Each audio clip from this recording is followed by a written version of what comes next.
Now, which one of you hates that sound effect? Fester, it's you, right? You despise that Price is Right sound effect. Yeah, it's not my favorite. I really don't like it. It's very annoying, unnecessary. Okay.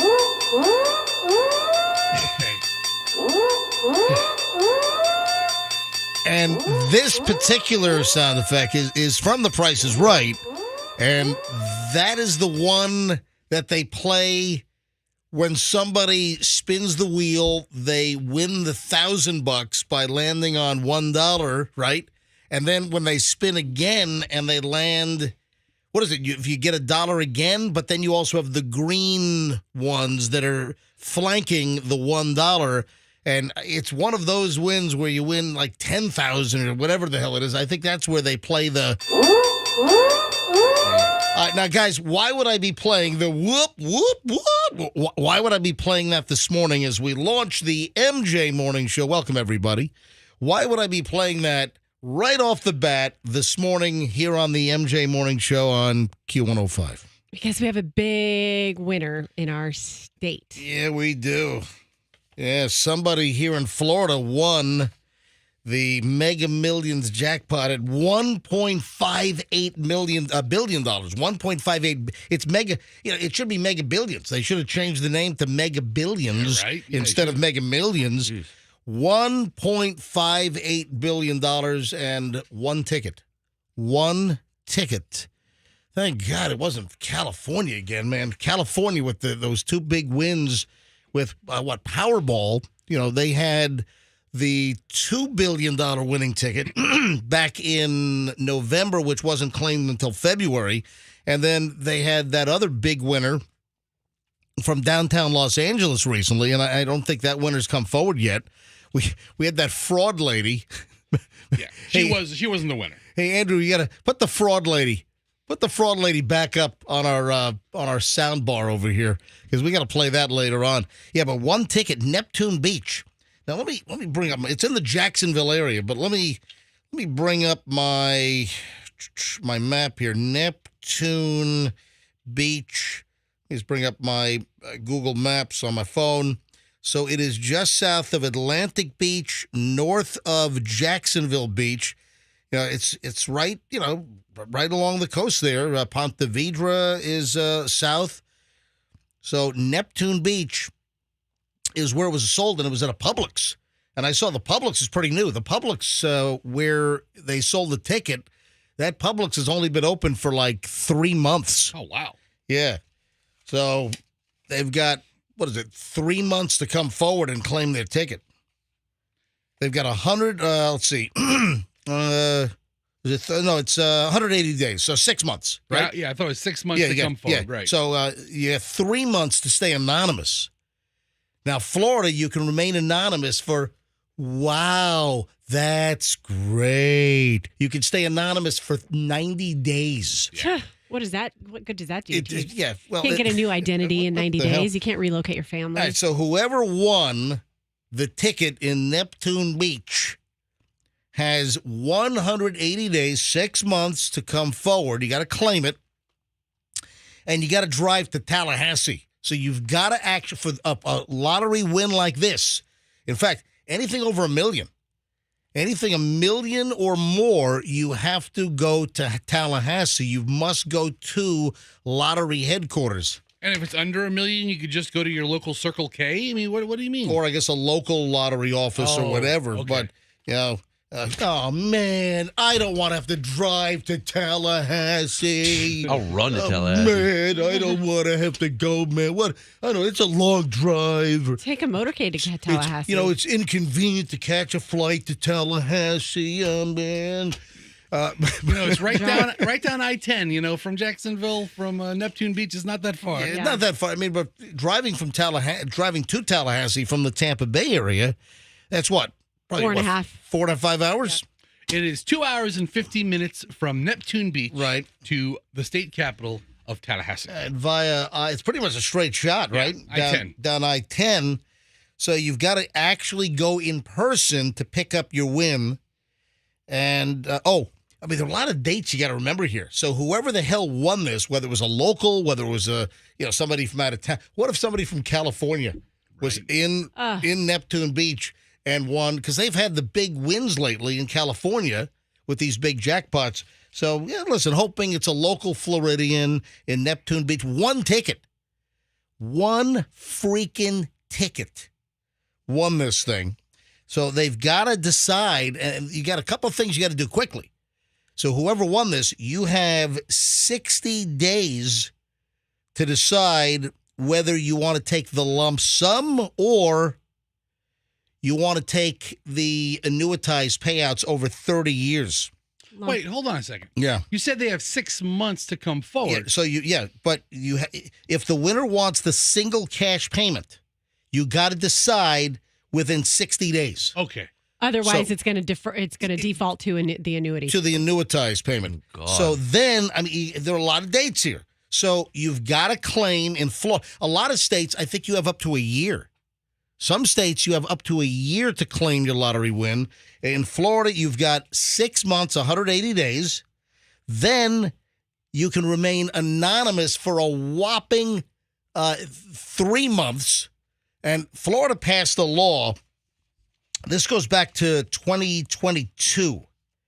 Yeah, back in May of 2022, there was a law that went into effect that anyone with a lottery win in Florida of $250,000 or more, that they are temporarily exempt from having their information revealed, and it's a whopping 90 days. Yay, 90 days.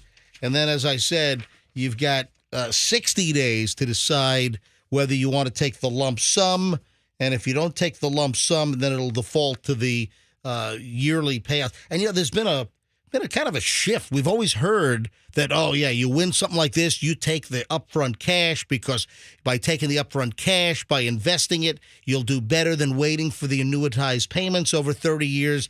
And now there's kind of a movement. I've read numerous things recently where, not so fast. It might be better for you to take the yearly payouts. Anyway, somebody won $1.58 billion with a ticket sold at a brand new Publix location near Jacksonville in Neptune Beach. So, Fester, once again, this is just for you, baby.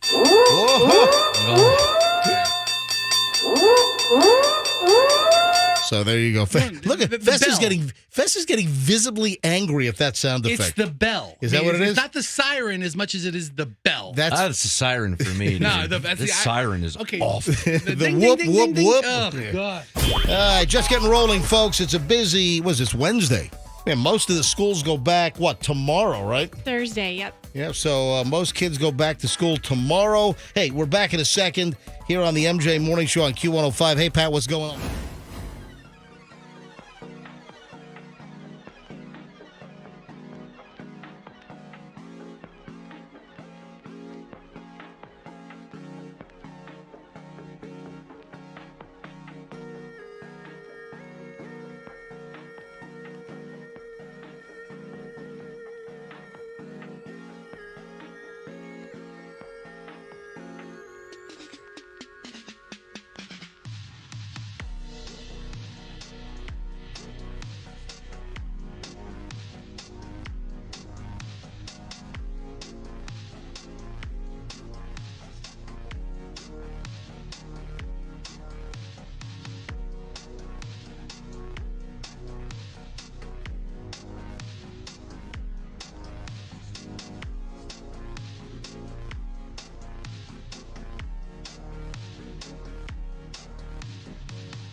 It is the MJ Morning Show. MJ and the crew here at 6:21. If you haven't heard yet, if you're just waking up, we obviously started the show talking about this.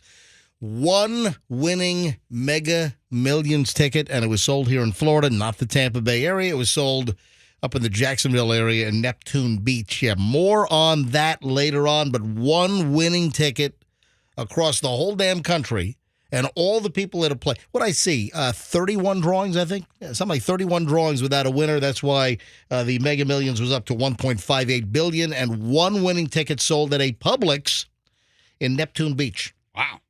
In the Jacksonville area. School-wise, and then, Fester, I got a little discussion. You probably didn't hear my tease because you weren't in the room. Right. But you were very consumed by this, and I'm curious whether you actually took part, whether you decided to partake in this situation. I don't know. I'm gonna see if you have any idea what I'm talking about in just a second. School-wise, I was just looking at the school calendar, and tomorrow, Thursday the 10th, Hillsborough, Pinellas, Pasco, Manatee, Sarasota, Citrus go back to school. So the bulk of the Tampa Bay area, public schools go back tomorrow. A lot of the private schools also follow what the public schools do. Yeah, they're on the same schedule. Some of them are. That's the Thursday list. And then Polk County goes back on Friday.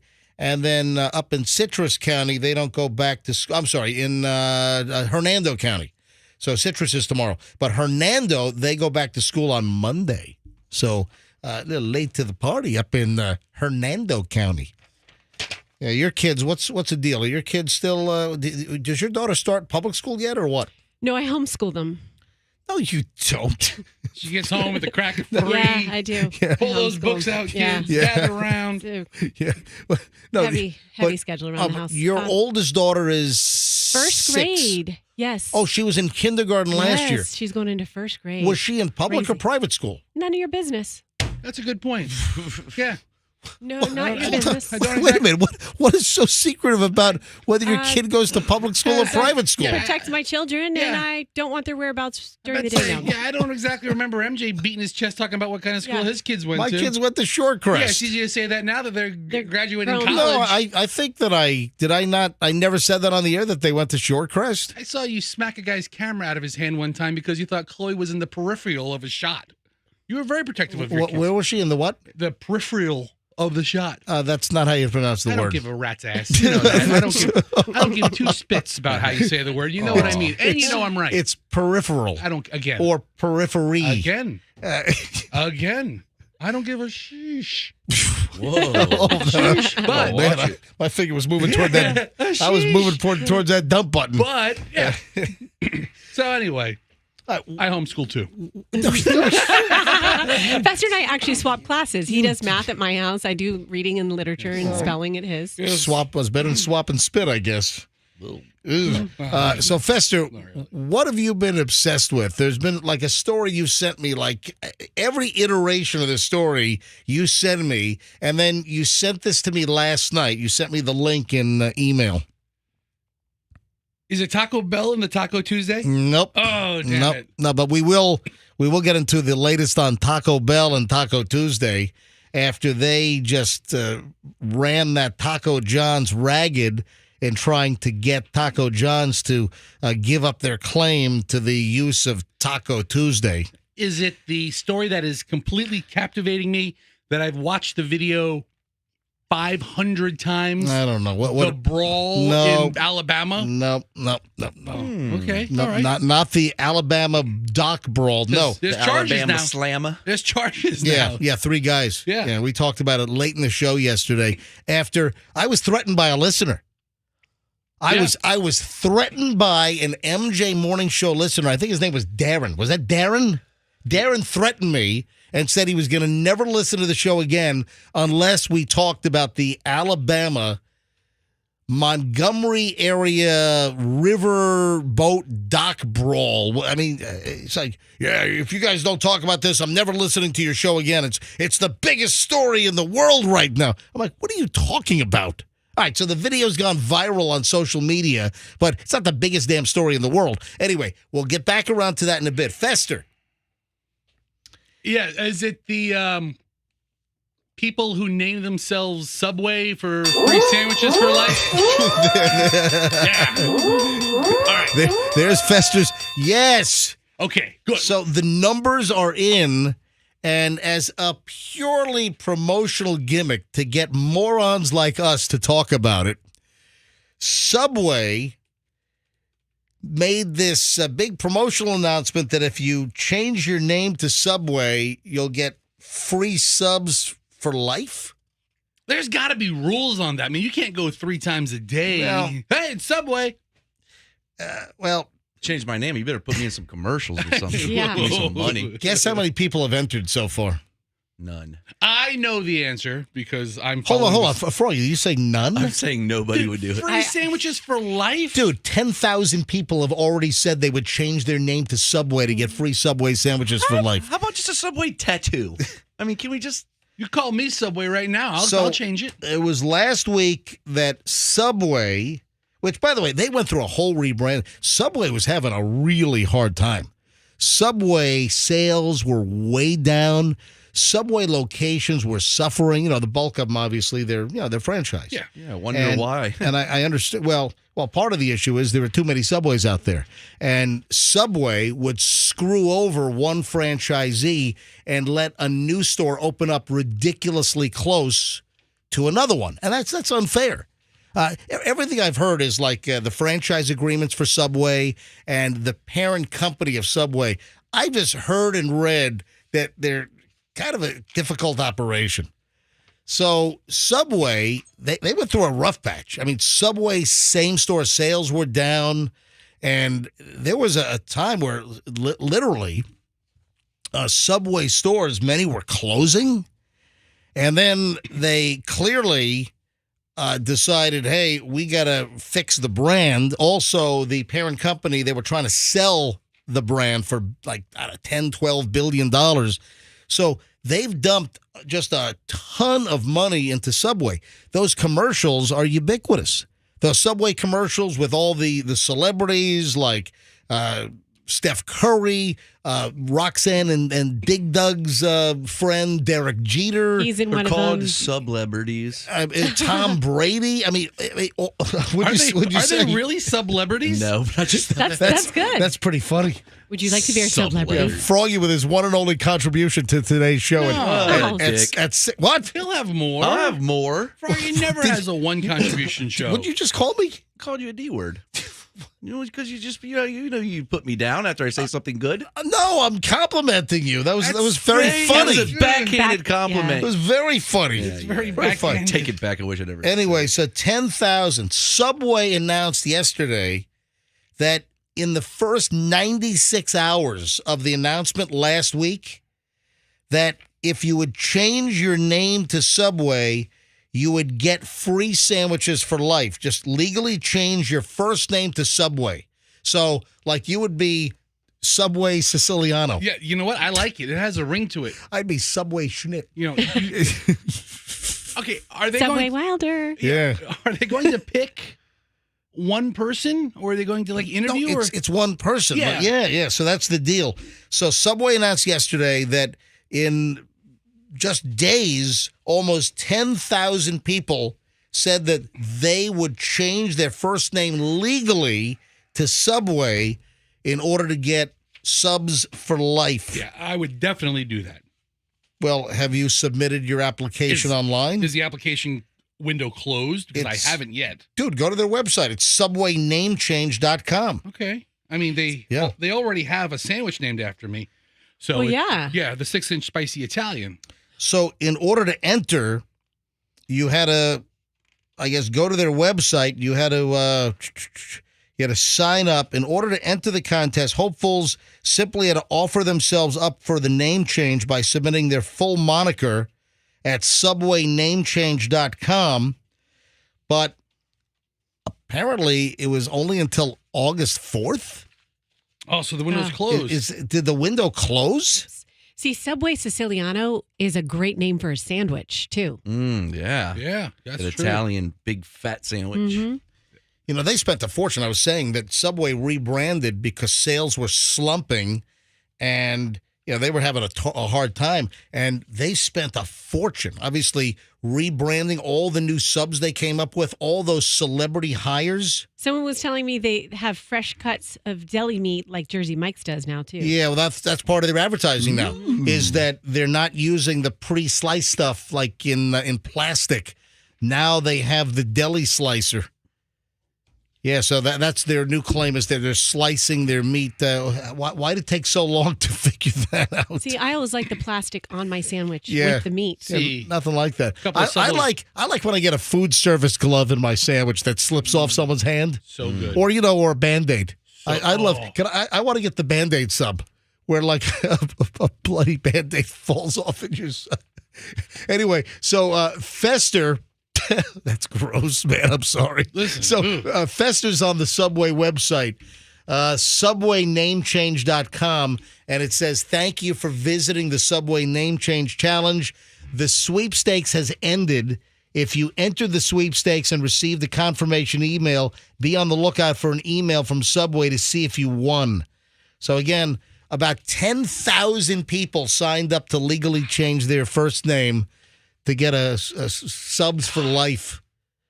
And again, I didn't see what the stipulation is. It one a day? I'm guessing it's one a day.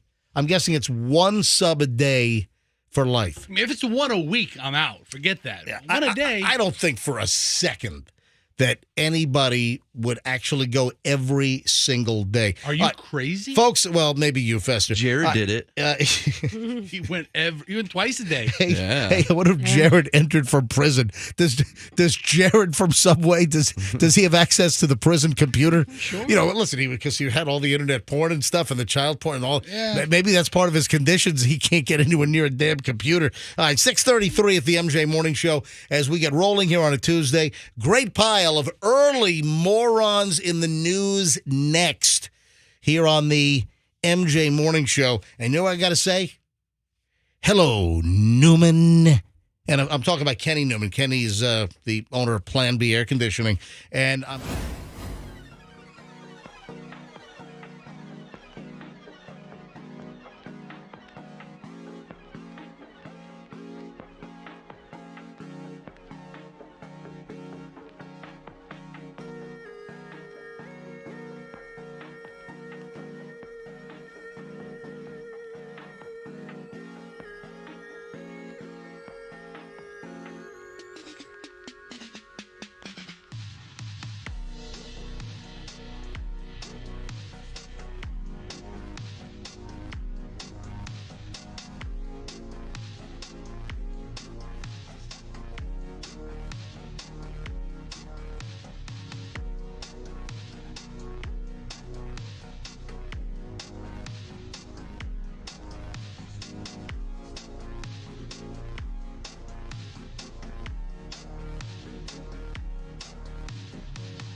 It would be 6:42 in the morning here on a Wednesday. It is the MJ Morning Show. I am MJ with the crew, Froggy and Fester and Roxanne, and the morons in the news.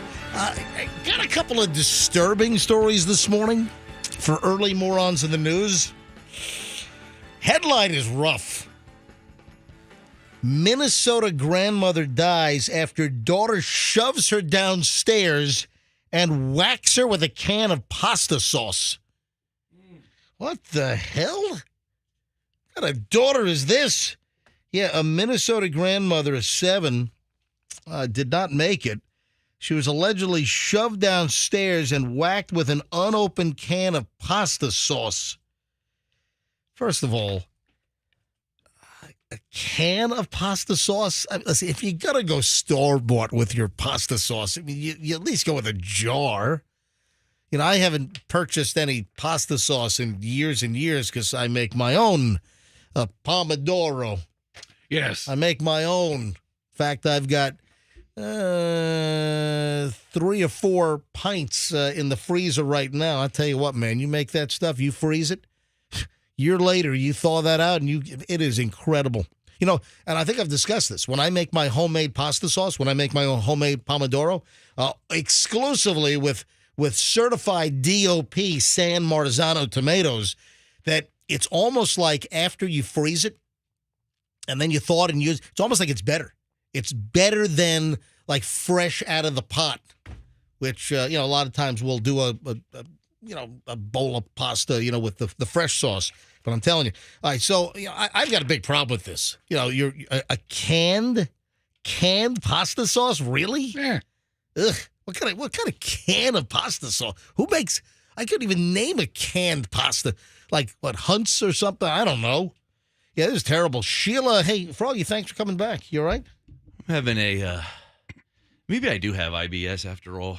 I don't know. You were saying the other day that's not one of your medical ailments, and here you are. I think it's kicking up again. Coming back. I thought you said the IBS was done. It's kicking up again. I think it's been a bad couple of days. Stretch, so excited, which I'm not into. All right, hang on. We're back in a second. Don't move here on the MJ Morning Show on Q105. This is the MJ Morning Show podcast. All right, listen.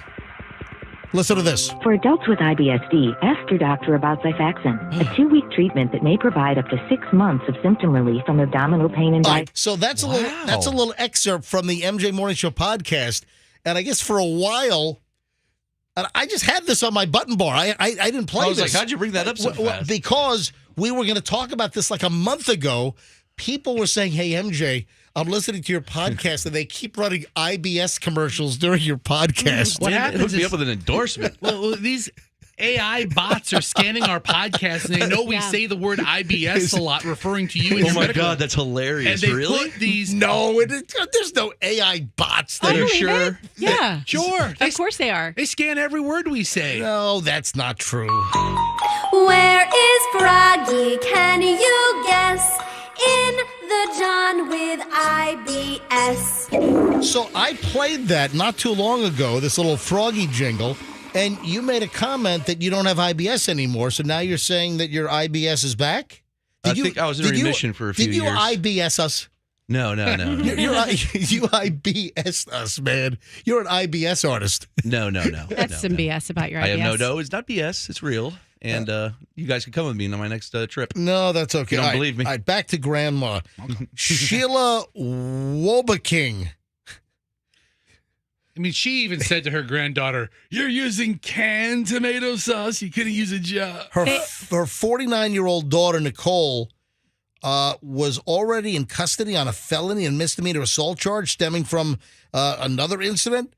But following the autopsy of the death back in July, she also was hit with this attack, and I guess they're going to up the charges. Violent confrontation began when the daughter and the mother got into a fight and pushed Grandma down the stairs, and then she then hit her mother in the ribs and hips with an unopened pasta sauce can. Anyway, throw the key away on her. That's just awful. And just, listen, disparaging pasta sauce. Hunt has a canned sauce that might not be bad. Yeah. No, listen, I'm guessing there is no decent canned pasta sauce. I'm sorry. But you What's make the most expensive one? I bet you it's good. Hey, most jarred sauce is not good. But Yeah, right. you make your pasta sauce with canned tomatoes. Yeah, the tomatoes are okay, but I'm talking about the finished product. Oh, yeah, there's nothing like good San Marzano, and the San Marzano tomatoes that are used in sauces, those are canned. Yeah, I don't buy that. Anything that's tomatoed can be canned. MJ thinks he's a real foodie these days. not sauce, though. I'm talking about the completed sauce. Most jarred sauces suck. You're talking to a guy who goes to a pizza place, and if he doesn't like the pizza, reverses it on the table. Yeah, he gives it right back. He asks for his money back. What are you talking about? You said if you don't like the pizza, you spit it out. I throw it away. No, you said you will spit it out. All right, I will spit it all right, out. If the pizza is really, really bad, I'll spit it out. But I don't get into a situation where I put much or I don't put a lot of bad pizza in my mouth because I can visually look at pizza and with virtual 99% accuracy, I can just look at a pizza and tell you if it is remotely in the ballgame. Give you a pizza quiz. I've got a visual sense. I can look at a pie and I can say, listen, there are many times I just look at a pizza. I'm like, nope, I'm not buying that slice, or I'm not interested in this place. I can just look at a pizza. I can look at the crust. I can look at the coagulation of the cheese and the sauce mix. Oh, it's all about the coagulation. I can look at a pizza and with unbelievable accuracy tell you whether it is even remotely in the ballpark of me even remotely liking the pizza. You're just going to look a pizza up and down. It sounds like you're objectifying pizzas is what it sounds like. Yes, I am. Thank you, Roxanne. I'm putting pizza in the corner as well. All right. So, listen, I can look at a pizza and I can tell you whether it's good or bad. So, Froggy, what I said, I believe, and I think you might be misconstruing my words. I believe what There's no misconstruction. I think, what? There's no misconstruction. Misconstruing. How about miscontusion? How about that? Ooh, No, I can. When I look at a pizza, I can generally say, "Yeah, that's no good." But here's what I will do: if I do buy a slice that I think might have a possibility of being somewhat decent and edible, if I buy a slice and then I take a bite, I don't spit it out unless it's like tastes like poison. But what I will do is if I take a bite of a slice and I chew it and I'm like, not worth the calories, I'll chuck the pizza. I'll take one bite out of the tip of that pizza, and if it's no good, I will throw it away. Give it to a homeless person. I've been known to take one bite out of the top part of the triangle there and then throw the damn thing away. So very uppity homeless people in South Tampa like, what? Pizza? No way. That's not good pizza. Please.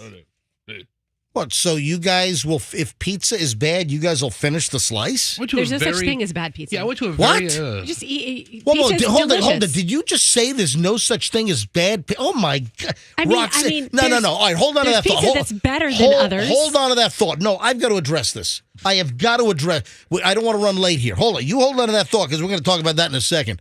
Roxanne just said there's no such thing as bad pizza. Or bad puppies. It's a positive thing. All right. Hold on to that thought. Oh, there's bad. We're picking this up when we get, but we're going to go to phones on this as well. All right, hold on. Wow, I didn't even get to even half my pile of the morons in the news here. All this because she hit grandma in the head with a can of tomato sauce. 6:51. 6:51 at the MJ Morning Show here on a Wednesday, and it is here, folks. Oh, wow, it is in effect right now. Do not miss it.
with Roxanne and Fester and Froggy here, 7:02 on a Wednesday, and Roxanne just caused me to gasp.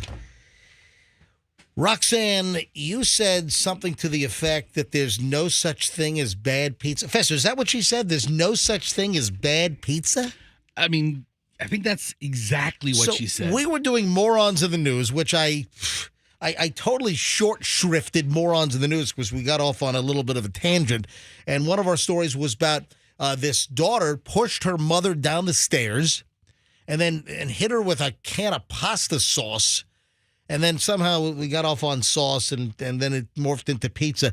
And Roxanne, toward the end of last segment, Roxanne said there's no such thing as bad pizza.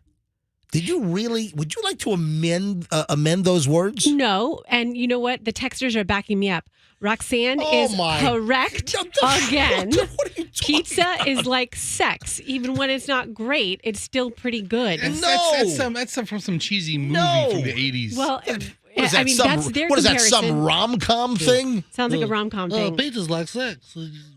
You can never have too much pizza. There's no law of diminishing returns on a piece wrong. of pizza. That you is eat it and false. You're like, I want another. Pizza's good. Wrong. Even if it's like not the best. Okay, I'll tell you the last time I had not so great pizza. You know what? We're going to go to phones on this, folks. Listen, are you on Team Roxanne or are you on Team MJ? For me, most pizza is marginal. So for me, only about 5% or maybe even less. But let's go with 5%.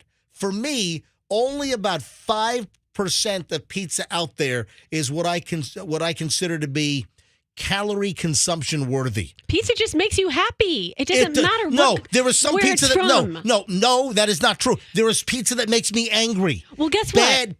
Bad pizza makes me angry, and there is lots of bad, crappy pizza out there. That is a terrible statement to make. What was the exact verbiage again? There's no such thing as bad pizza. What? Why are you talking like that? I mean, I don't even have a nasal sound to my voice. That wasn't a Roxanne impression necessarily. It was just a... Let's go to phones on this. 800-990-1047. That's how you get in. 800-990-1047. I wasn't planning on this. This just, morphed out of nowhere. But Roxanne says there's no such thing as bad pizza. I'm saying that is absolute BS. Those words are making me angry because there's plenty of bad pizza out there. Folks, are you on Team MJ that there's lots of bad pizza out there? I mean, inedible pizza that you take one bite. If it sucks, you spit it out and throw the slice away. Never. I've never done that. Oh, my. And then Roxanne is saying, there's no such thing as bad pizza. Yeah, taking a bite of pizza and spitting it out is called theatrics and drama. Those are the worst inaccurate words I think I've ever heard come out of your mouth. I can tell you the last time I had bad pizza. I remember it. And it was, I'm doing air quotes to say bad because then I was the one who said just a few minutes ago, there is no such thing as bad pizza. I had a slice of pizza at a kid's birthday party in like one of those rooms in the back room of like a bowling alley. And I ate the pizza and I said, wow, this pizza's terrible. Give me another piece. It made me happy. There's really no such thing as bad because it just is like, it's pizza. Hold on. It's good. It was bad pizza. Give me another slice, and it made you happy. This is quite the cross to die on. All right, let's go to every line. Every single line has illuminated here. 800-990-1047 when a line frees up. Let's start with Bruce. Bruce, you're on the MJ Morning Show on Q105. The pizza discussion. Where are you on this? Well, look, it's got to be made with love, and I believe that you can have at least 2 bites, but there is a such thing as bad pizza, so I'm on Team MJ. To the point where I believe that there has been some bad pizza I've had in my life that my wife and we opened up our own pizza shop about 2 years ago because we love and making pizza. All right, so wait, you opened your own pizza shop? You have a pizza shop right now? Oh, yes, we do. Okay, I'm not trying to recreate rules here, but I think we should eliminate pizza shop owners from this vote. It sounds like you're recreating rules. All right, now. No, you can't say that because MJ's right. Like, at the end of the day, there is a lot of unflavorable pizza out there. Yeah. And unflavorable conditions. Exactly. When you want the best pizza, you got to go make it yourself. But Or go find it. even if it's unflavorable, if they're like pizza in the break room, you're like, here I come, and it's just No. happy.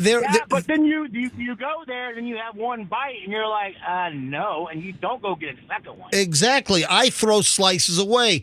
Bruce, where's your pizza shop? Where's it located? It's in Palm Harbor. Okay, where in Palm Harbor? It's in the Fountains Plaza, right behind Tiffany's there on US 19. It's called Piper Scratch Pizza Shop, named after our daughter. Oh, very nice. And then how would you describe your pizza? Because, I'm a pizza whack job, okay? How do you describe your pizza? I love it. I love pizza whack job. So, number one, it's more like New York style. Yep. But it's like I said, it's made with love and passion. We make everything from scratch in the shop, even our salad dressing. So, All right, Bruce, thanks for the call, buddy. I appreciate you checking in. Hey, thanks. And remember, 1 bite, 2 bites, but no more than that if it's not good. Yeah, I'm a one bite. I'm a one bite person. You're a one bite, spit it at the wall. And if it is not good, I toss the slice. All right, one for Team MJ, disagreeing with Roxanne's. I'm sorry, Roxanne, don't take the offense to this, but that was an idiotic statement that there's no such thing as bad pizza. You know what? I'm gonna. This is my. What is it? Sword to die on? Yeah. Alicia's in Hudson. Alicia, you're on the MJ Morning Show. Hi. Team MJ all the way. So you totally disagree with Roxanne when she says there's no such thing as bad. Yes. Yes. Yep. Are you calling from under a went desk? to a bowling alley and they had a party or I think I was at that party. Station, I would just not even. Nope. I just look at it. Thanks for the call, Alicia. Mary Lynn is in West Chase. Mary Lynn, you're on the MJ Morning Show. Hi. Hi, MJ. Hi, Pastor. And it's actually Marilyn, and I'm with Roxanne. Thank you, Marilyn. I've never met a bad piece of pizza ever, and I love pizza. Oh, my God. What are you? Were your taste buds like burned off with sulfuric acid? No, they're not. It's to each their own, but some pizzas have different flavors to them, but you take them with what they are. No. Exactly. Marilyn, Well put. I totally disagree. There is absolutely bad pizza out there. But listen, you're entitled to your opinion. 800-990-1047. That's just free to line. Roxanne says there's no such thing as bad pizza. I say you're smoking crack. Let's grab Chris in Tampa. Chris, you're on the MJ Morning Show on Q105. Hi, Chris. Hello, MJ. Hello, Chris. Go ahead. I just want to say I'm right there with Roxanne. Quite frankly, if I get off the road after 12 hours working, I want to go get me a pizza, and there's no pizza shop around me. I'm going to go to the store. I'm going to pick up something out of the freezer. I'm going to go home and cook it and eat it. It may not be the best that I can get. All right, so Chris, so when you go to the supermarket, when you go to a regular supermarket that is, pretty much a full stock supermarket, not like a half-ass supermarket, but if you go to a fully stocked supermarket, the frozen pizza section is pretty packed with a lot of different frozen pizzas. And, the frozen pizza business nationwide, that is a multi-billion-dollar business. It's huge money. So, Chris, my question to you is, if you have a major choice, what is the frozen pizza that's your go-to? Now, if I had to do it, I'd go with DiGiorno. All right, hey, listen, it's not delivery, it's DiGiorno. All right, so we're tied now. It's 2 for Team MJ, two for Team Roxanne. I think Chris made a great point. Just because there's no bad pizza doesn't mean there can't be better and best pizza. No, there is bad pizza, Roxanne. It's all good, but some's Roxanne, great. There is bad pizza. There is really bad pizza. There is inedible pizza. I would never punish pizza. Pizza is good. I'm punishing pizza all day long because most pizza is bad. Mike is in Bradenton. Mike, you're on the MJ Morning Show. Hi. Hey, how you doing, MJ? I have to go with you today. There is such thing as bad pizza. 100%. Thanks, Mike. Let's grab another Mike. Let's go. Oh, we're going to cheese country. This is going to get really cheesy. So if I say we're going to cheese country and this is going to get cheesy and it's Mike, where's Mike calling from? Roxanne? Huh? Are you listening to the show?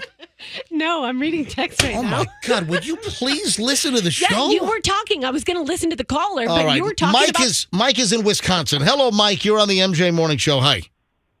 Good morning. It's Totally Blind Mike from Wausau, Wisconsin. Hey, Totally Blind Mike. How are you, buddy? All right, so pizza. Do you agree with me or Roxanne?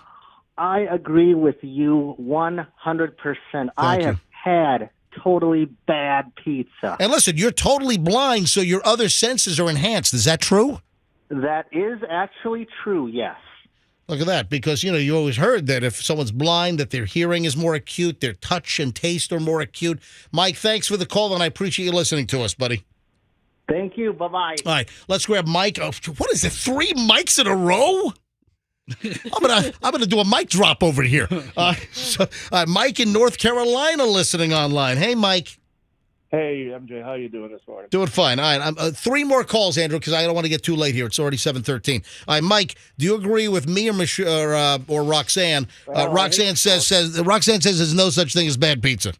Well, I hate to go against Roxanne, but I'm going to have to on this one. I was born and raised in New York, so I know what good pizza is. Moved to Florida, could not find a good pizza anywhere. So I did as the first caller did. I opened my own pizza restaurant up in Haines City, Florida. And I ran it for several years, and then I ended up selling out. But I had to do it. I just had to do it. I couldn't find anything good. There was Pizza Hut, and then Hungry Howie's came in. I mean, Hungry Howie's they're good pizza, but they're edible, but not good. All right, thanks for the call. I appreciate it. 2 more. Kim is in Newport Richie. Kim, do you agree with me or Roxanne as far as pizza? I got to go Team Roxanne. Oh, geez. Thank you, Kim. I just had to put my vote in there to get. I agree. There is better pizza. Yes. But I'm never going to turn down a piece of pizza. Oh, I will. Yes. There is some pizza that just looks so bad, and I turn it down. All right, last one. Let's grab Don. Don, you got the last say on this. There's no way you can catch up. So most listeners... most listeners and pizza shop owners agree. Most callers agree with me that, yes, there is bad pizza. Don, last say on this. Go ahead. I got a pizza in Maryland one time, and it's spaghetti pizza. It was terrible.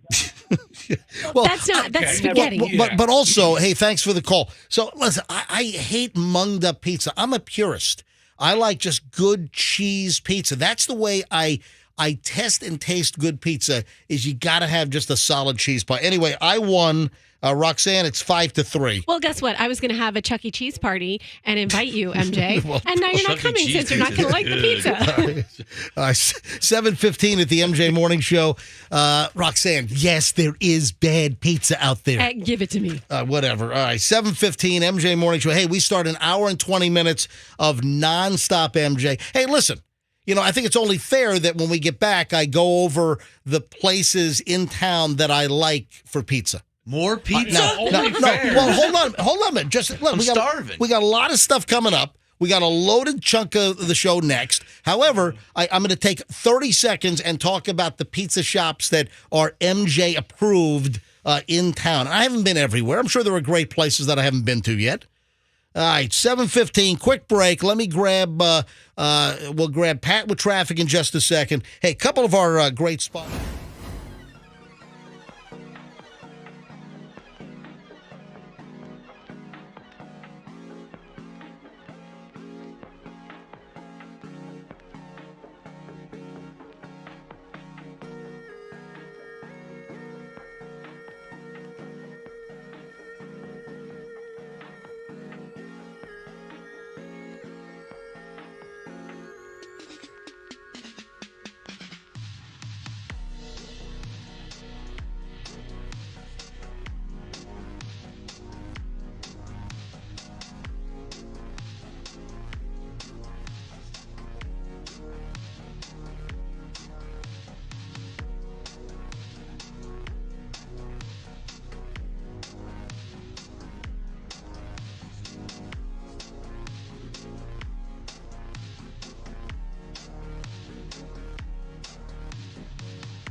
Q105, this is it. We do it right now. We start an hour and 20 minutes nonstop. MJ, thanks for listening. Appreciate it. Hey, again, help us out with that 3 a day.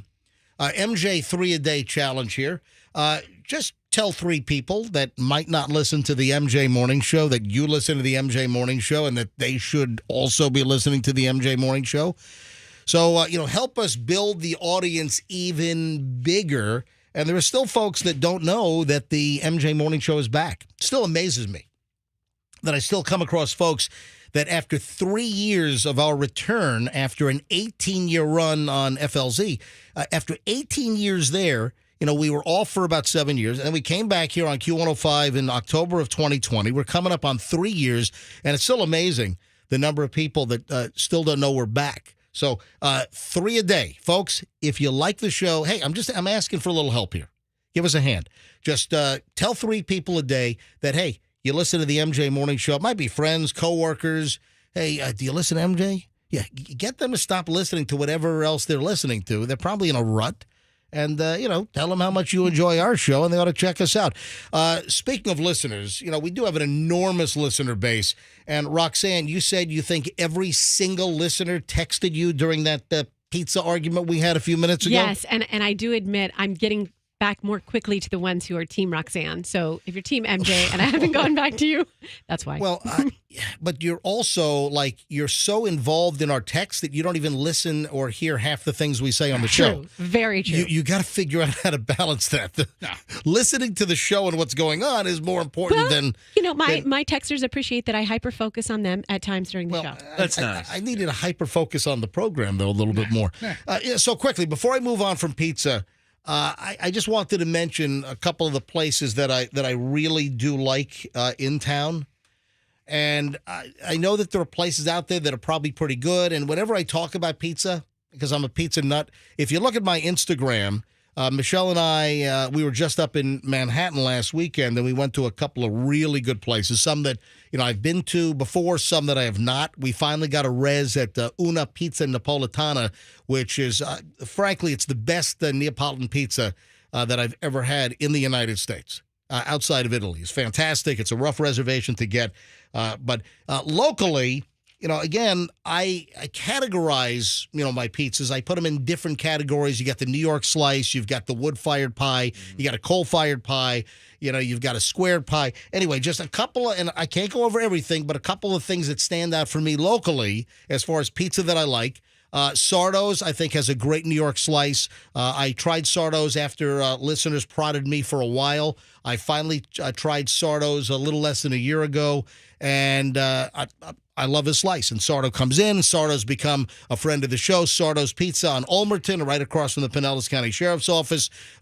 He does a great New York slice. It's a good Brooklyn slice. The Colony Grill.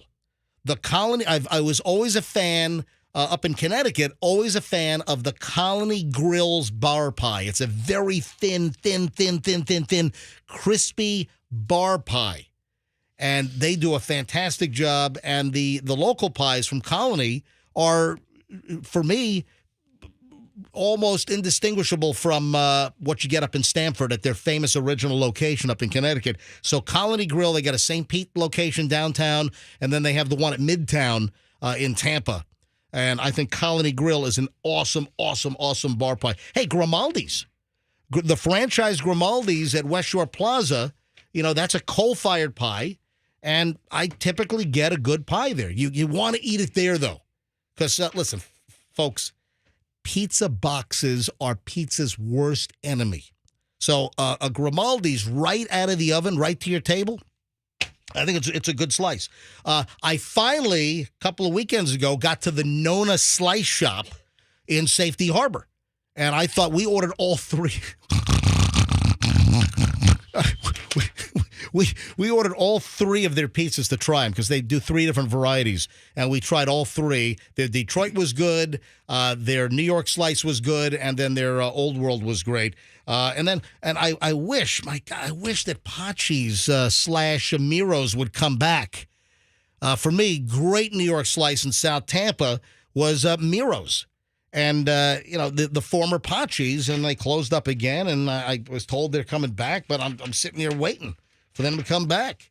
So, Roxanne, before we move on, you've had how many texts? Like hundreds and hundreds. You can't even keep up. I can't get to them all, but I'm having fun talking to them right now. All right, fantastic. Hey, I want to thank the mayor, Mayor of Tampa, Jane Castor, came on the show yesterday. The news broke 7 o'clock? The Tampa Bay Times put up a story on their website. It hit about 7 o'clock yesterday, 7 a.m., that Mayor Jane Castor was down in the Keys fishing with family, and they spotted something floating, and it turns out it was 70 pounds of cocaine with a street value of about $1.1 million. So I immediately texted the mayor. I'm like, hey, Mayor, can you come on the show? And she said, yeah, just got off the Peloton. Now is it good? I'm like, yeah, let's. So I texted her the hotline. She phoned in. We had her on for, I don't know, about 10 minutes with a crazy story. So, we were early on it as soon as we saw that the Tampa Bay, we don't know how, she doesn't even know how the Tampa Bay Times found out about it. But somebody tipped them off. Somebody had to have spoken about it. We saw the story very, very quickly and then had her on right away. But you see the story's exploded. Oh, yeah. It is everywhere. The New York Post has the story, USA Today. I mean, it's all over the place. It's made national news about Mayor Jane Castor from Tampa and the big floating coke find down in the Keys. The funniest part of that story to me is when she was explaining, I didn't realize this, that mahi fishing, mahi are very bloody fish. So they're like covered in blood and they're meeting the agents at the dock. But when you the gaff drugs them, and the blood. when you gaff them, they bleed. Yeah, the whole boat is covered in fish blood, and then they're turning over this bale of cocaine that they found, this package of cocaine.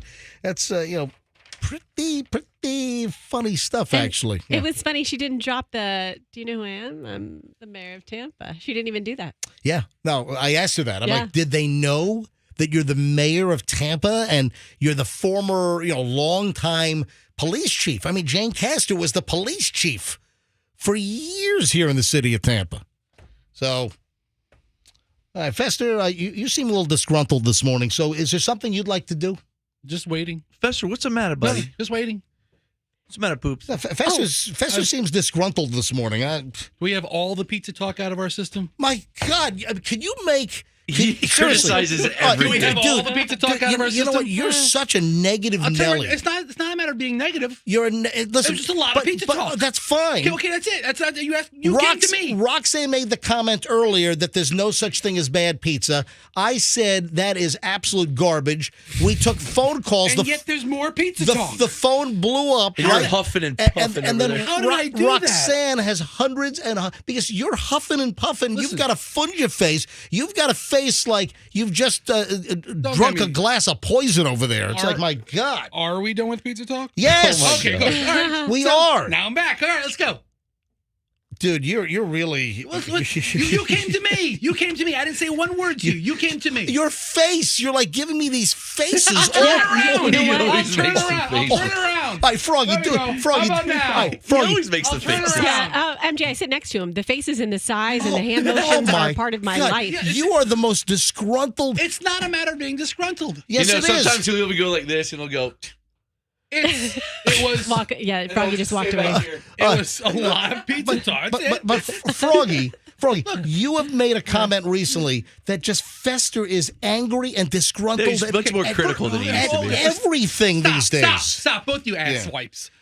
Dude, watch your language. Stop, listen. If we can't be self-critical and talk about it, then we got bigger problems than we think. Watch your language there, pal. Hold on, look, stop right now. Hey, can we? Hold on, stop. Nobody's angry, and you're trying to paint me as this angry person. That's not true. I'm looking at your face. You're making these miserable, disgruntled faces at me, and it's like regular these days. It's happening constantly. And the problem is, MJ, the thing is he stands up now. So I used to be the bearer of most of those faces when Fester, when you were sitting. Yeah, sure. Now you can see but them all. now you see them, MJ. Is this a time to air grievances, MJ? The thing I talked God. to you about off air, do you want to talk about that later? Does this have to do with your butt? Yes. Oh no, that's fine. Let's since Okay. we're talking about We're airing our grievances. I didn't know this was the airing of the grievances. Are we gonna have a Festivus poll in here next? Festivus for the rest of us. Okay. All right. Okay, So Roxanne has a grievance. I do. And it is directed toward Fester. Well, I mean, it's not directed. It's not directed towards Fester. It's just something Fester's in charge of, and Fester, you're looking at it right now. If Fester's in charge of it and Fester controls us, how is it not direct? What is it directed at some guy driving on 4th Street in St. Pete right now? What are you? Of course, it's directed at Fester. Okay, it's a request for Fester. What's the issue? I'm tired of looking at my butt on the MJ Morning Show page. I'm tired of it. Now, listen. Not to say I didn't love being part of the body positivity movement with you. It was very empowering. I relished it. That was the case. Okay, Fester and body positivity are not two words that you generally hear together. All right. None of this was the case. What happened was, and this was, a month ago? This is a month or so ago. Yeah, it's been up for quite some time. Roxanne put up a thirst trap clickbait picture on her Instagram. Yeah, and guess what? You had to click through the photos to find it. It's not even, if you look at my grid, you're not going to see that. So Froggy and I reenacted it. Froggy, Fester reenact Roxanne's picture, which clearly she put up to gain followers. Roxanne had the picture of herself in a bikini with her butt completely in our faces as she was stomach down on a red pool raft. And the picture is of the bottom of her feet, up her legs, to her butt with a very small piece of bikini fabric kind of wedged in there. It's not a thong. It's just a regular bikini. It's a decent-looking butt shot. And Roxanne posted on her Instagram. 2 pictures deep. Right. So then Fester decided to do a reenactment. So Fester grabbed the same pool raft from Roxanne, went to the exact same pool. I need my hat back, by the way. He borrowed my hat. Which is in your sister's, community? Yes. You kept her hat? No, I think I left the hat. That's my hat. So wait. Whoa. I don't have the hat. Where's the hat? That was left in the office. That hat, is it still in the office? I don't know. I need my hat. God. Listen, I'm not chief executive officer of hats. Folks, if you haven't seen it, it's actually on my Instagram. You got to scroll down a little bit. But it's also on our Facebook page. It's on the MJ Morning Show Facebook page, and it's the original Roxanne butt shot, which is a good-looking butt shot photo. And then Fester recreates the same thing. Which is another very good-looking butt shot. If you look close, it almost looks like a heart. Yeah, I see the heart right there. Yeah, it's a little heart. And I don't. We're talking about my photo, in case you're looking, people. But so there's a split screen of Roxanne on the left and Fester's butt on the right, and Roxanne is airing a grievance that you would like that header photo taken off of the MJ Morning Show Facebook page. That's what you're saying? Sending a cease and desist letter if it doesn't happen today to myself, since I'm part of the MJ Morning Show. Oh, it's the banner. I thought you were saying it was like the profile picture. So once we have this photo, oh my God, it's huge. No, it's the banner. And listen, people log on at their office. They want to see what's going on with us, and they can't log on to our Facebook page. That's an attention getter. It looks like it's a fetish thing. First of all, this picture is almost perfect. Well, it is my favorite agree photo. with that, but see, look how engaged Fester is now. Somebody said to me, if it's Fester or Fester's content, Fester is totally happy. Oh, who said that? Nobody said that. Yeah, and I'm an awfully good barometer of what's going on around here. Somebody did say it. Roxanne said that. Roxanne, during the break. I said, make him happy. Make it about him. He'll be fine. Yeah, Roxanne said that this was during the break. You were out of the room, and I was commenting on all your angry little, nasty, little scrunched up like poison faces you're making. 45 minutes is a long time to talk about pizza. We didn't talk about pizza for 45 minutes. Yes, we did. We talked about pizza for 12 minutes. In the 7 to 7:12, we took phone calls, and then I just mentioned it for 2 minutes when we came back. It wasn't 45 minutes. What the hell are you talking about? I start pizza talk with tomato sauce. So Roxanne said that she's got Fester figured out. Yeah, make it about him. It's fine. He's happy with it. So we're talking about the butts now. He's happy. Tell me exactly what you said before we move on. You said to me during the break you have Fester figured out that he's happy if it's Fester-centric. If it's about him. Fester-centric. And Fester's happy. But I'm not saying that's a bad thing. Yeah. He has good stories to tell. You guys don't get any of it. You guys don't get any of it. You're happy now. No, you guys don't get any of it. I'm so surprised at both of you clods. If you haven't heard the breaking news, ladies and gentlemen, one Mega Millions winner here in Florida, not the Tampa Bay area, but one winner over in the Jacksonville area, one freaking ticket had all 5 numbers and the mega ball correct. Neptune Beach, which is in the Jacksonville area. It's let me go to my Google Maps. I brought up Neptune Beach is in between Jacksonville Beach and Atlantic Beach. So that's where Neptune Beach was or is, and one ticket was sold at a new Publix. This Publix, where it was sold, just opened up 3 months ago. It's a brand new Publix. So somebody picked a $1.58 billion winning combination. Now, a couple of things here. The individual has 60 days to decide whether they want the lump sum or the annuitized payments over 30 years. So there are a couple of very interesting dates here. So one sold ticket over on the other side of the state in the Jacksonville area, Neptune Beach has won. So some of the date milestones here. In Florida, you have to come forward within 6 months. So whoever won, they have to claim their prize within 180 days. But if the winner wants the single cash upfront payout option, they have to claim the winning ticket within 60 days of last night's drawing. The other interesting date item here is that the winner can remain anonymous for a whopping 90 days. Isn't that a new law? It is. So it's all part of sunshine in the state of Florida. And this was actually passed, went into law May 22nd of last year. So May 22nd of last year, it went into law here in Florida that you can remain anonymous for 90 days. Yeah, I'm sorry, May 25th. May 25th of 2022, the names of anyone claiming prizes of $250,000 or more will be exempt from disclosure for a whopping 3 months, 90 days. Then after that, name and information is released. So it's winner's name and city of residence and how much money they won will be made available. They do not release the street address or phone number, but in many cases, big deal. You can find it. You can find obviously where people live. Give somebody the name of the city, they can find your house. The internet, for crying out loud. But $1.58 billion. There are some states where you can remain anonymous forever.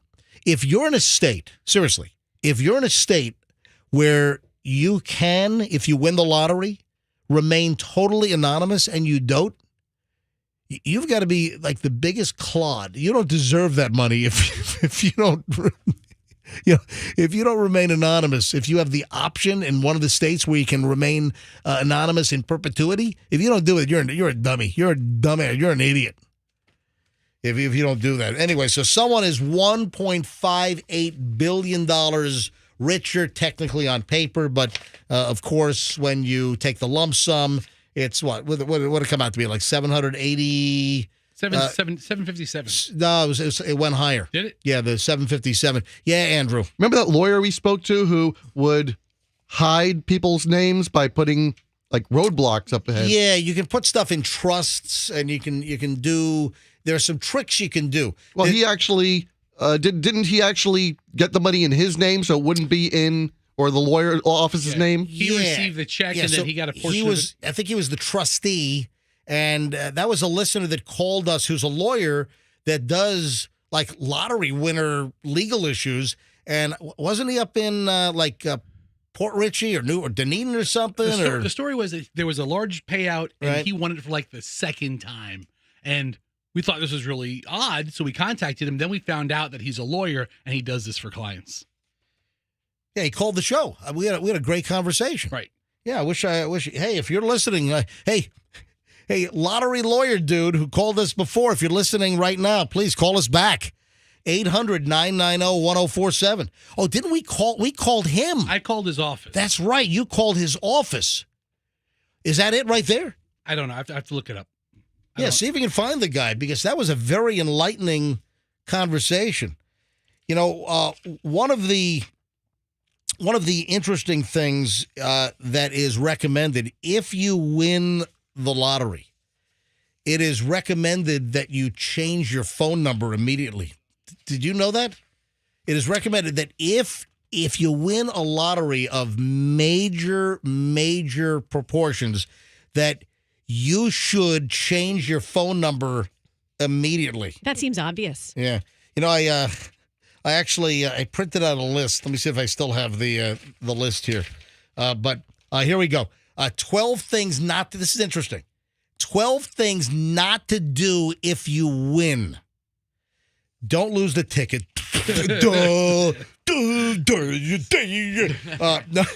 Number 2, don't claim your prize immediately. Go ahead and get all your ducks in a row. Seek professional help, legal help, and seek financial help. Number 3, don't tell everyone you know. Do not go on a blurt fest and tell everyone, I won the lottery. I won the lottery. Like, whoever won the $1.58 billion ticket last night in Neptune Beach in the Jacksonville area, don't start blurting out to everyone, I won. Number 4, don't quit your job right away. Don't try to handle your money by yourself. Don't keep your phone number. I mentioned that. You're about to get attention like you've never dreamed of before, and people you haven't talked to in decades will come out of the woodwork. Absolutely. Everyone's got a hard luck story, blah, blah, blah. You got to change your number. So, for instance, my cell number is the worst kept secret in town. I mean, there are thousands of people that have my cell number. I've had the same damn number since 1996 or 1995 when I started out with Alltel. Back when they used to charge you by the minute. Remember those days? It's not such a bad secret that you give it out on the radio, but still, a lot of people have So do not keep your phone number. You want to ditch that. And then also, listen, don't automatically take the lump sum. For years, it has always been the recommendation. We've heard this over and over again. Financial experts say, take the lump sum. You'll do better over time than waiting for the annuitized payments out over 29 or 30 years. Take the lump sum. And now, of late, I've read more where experts are saying, no, it might not be the best idea to take the lump sum. A major jackpot, you have huge checks coming to you every single year. You probably, if it's a massive jackpot, you can't even spend the first check from year number 1. I love how you're doling out this advice as if we're all going to win the lottery.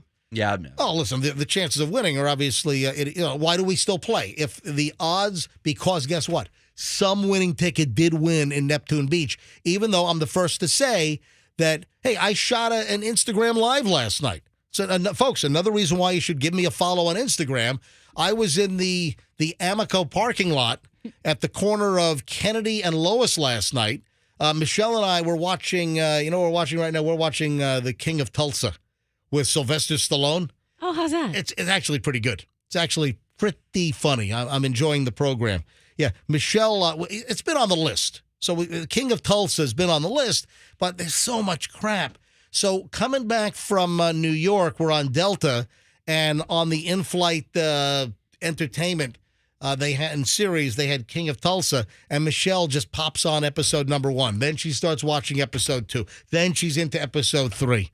And she's like, man, this is pretty good.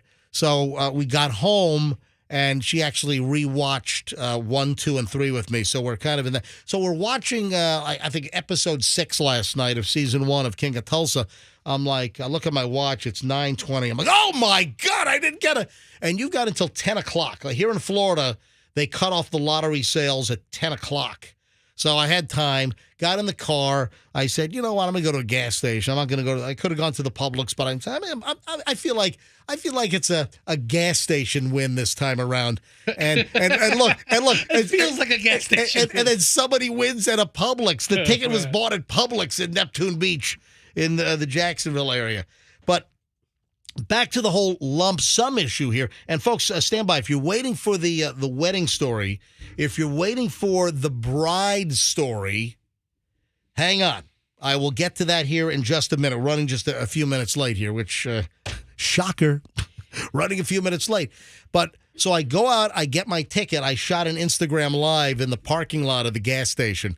And I said, listen, I held up my ticket. I'm like, I just bought 10 games with the Mega Plier and $30. And I said, hey, I might as well just take a 20 and a 10 and light it on fire right here next to this gas pump. And I... Yet you still keep on going. I do. Listen, I don't mess when it's 100 million, 200 million, I don't. But when it gets to be, half a billion, 600 million, 800, then I start buying some tickets. The old adage, if you're not in it, you certainly can't win it. But the chances of winning are ridiculously low. You're not going to win it. But hey, somebody did win. Yeah, one person after all these drawings. And Amazing. then, my accountant weighed in because I sent my accountant a story recently, my CPA that does all my tax work, and he sent me an interesting email back because there seems to have been a shift lately about don't always take the lump sum. Did we mention Mark Cuban? Mark Cuban, billionaire. Mark Cuban has been pretty vocal recently about not taking the lump sum in these giant lottery winnings, that you ought to take the annuitized payment, which is really opposite of everything we had been told. So I saw an item about that a week ago, and I sent it to my accountant, and my accountant, Steve, he sends me back this email, which I have right here. And he says, good morning. Everything they say is very accurate regarding people not being able to manage their money and not being able to say no. People think money that they get like this will last forever. Have a longtime client who scrimped and saved and built a decent business, sold the business, went crazy with the money. The point is... It's all gone. The point is that, here's an example of somebody getting a huge pile of money and almost blew through all the money from the sale of their business. I mean, the pressure of just getting one payout. Yeah. It's got to be enormous. Yeah, within the first year of the person selling the business, they went through half the money from this in 1 year. One thing they do not point out in these articles about go ahead and taking the payments over 30 years, he says one thing they do not point out is if you are sure you will live for the whole period of the annuity payout, then it is a good long-term income and it stretches out the tax payments. However, if you die before the total payout, the present value of the remaining annuity payments is considered an asset for your estate, and the estate tax is upwards of 55%. Holy schnit. So when this happens, their heirs have to borrow against the annuity at very heavily discounted rates to pay the estate tax, and they end up paying, generally without specific calculations made, more taxes, get less money because of the discounted borrowing required to pay the tax. Anyway, so a lot of these intricacies, but guess what? We're all of us are really not going to have to worry about this. Except for the person in Neptune Beach in Jacksonville that just won $1.58 billion last night. It's unbelievable. It's a lot of money, man. Good for that person. Yeah. And hey, they might remain anonymous for a whopping 90 days, but we'll find out after 90 days. And then if we have time later on, I did find an interesting bit about strategies for winning. A Harvard statistician has weighed in on increasing your odds of winning the thing you're never going to win. So, all right. These are some really, really long odds, Mr. Harvard. Yeah. All right, 7:56 at the MJ Morning Show, running a few minutes late here.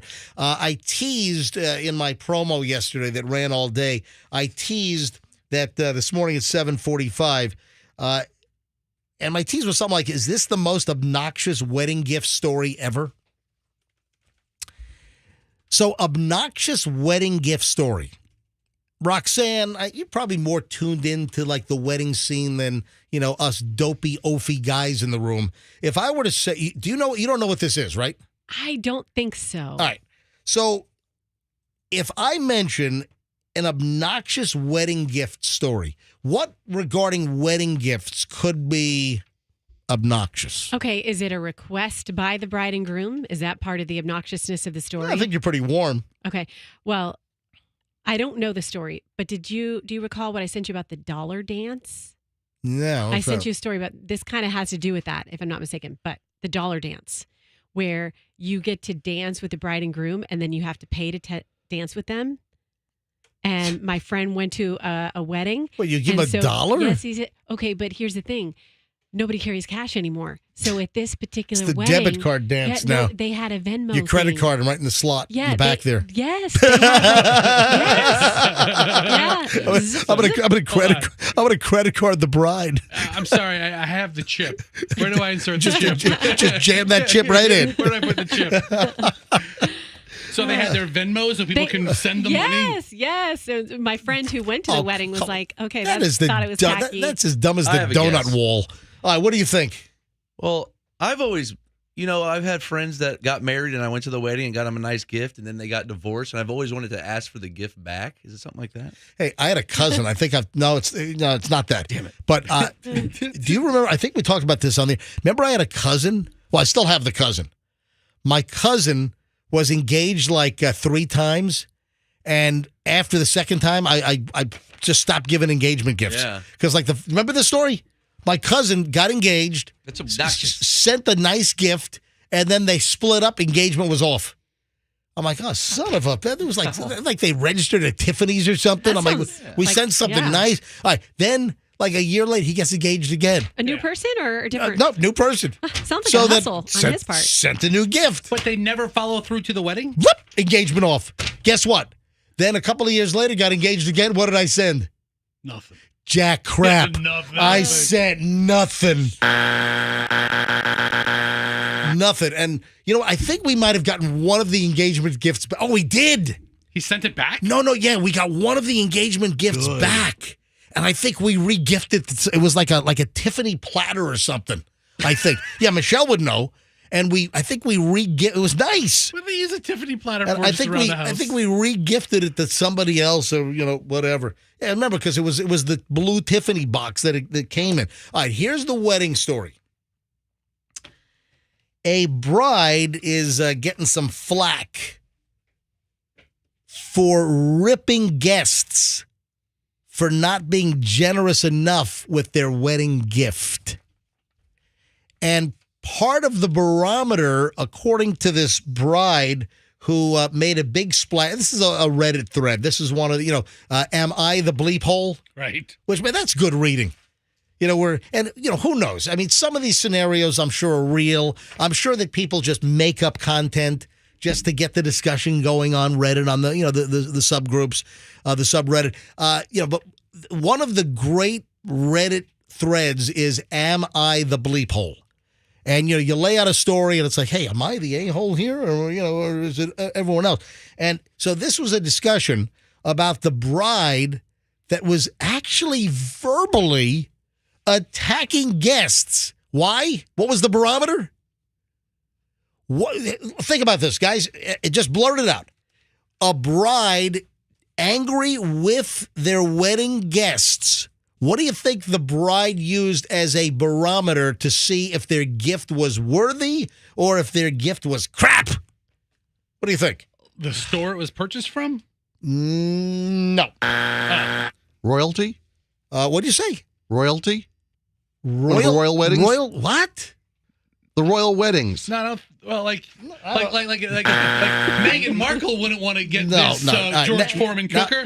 Next. Yeah.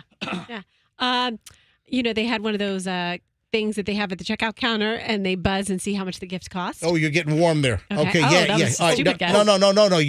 You're the closest so far. So she's like her app off the phone and you scan the QC codes there? No. But Or QR. Roxanne's the closest. I'm just going to tell you what it is.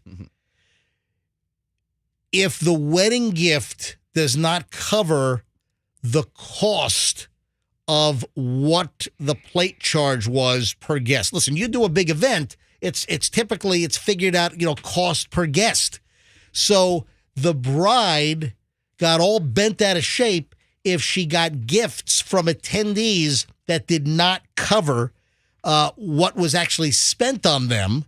So you've got a husband and wife, boyfriend and girlfriend, you got a couple that goes to a wedding, and let's say it's $100 a plate or whatever the cost is per guest.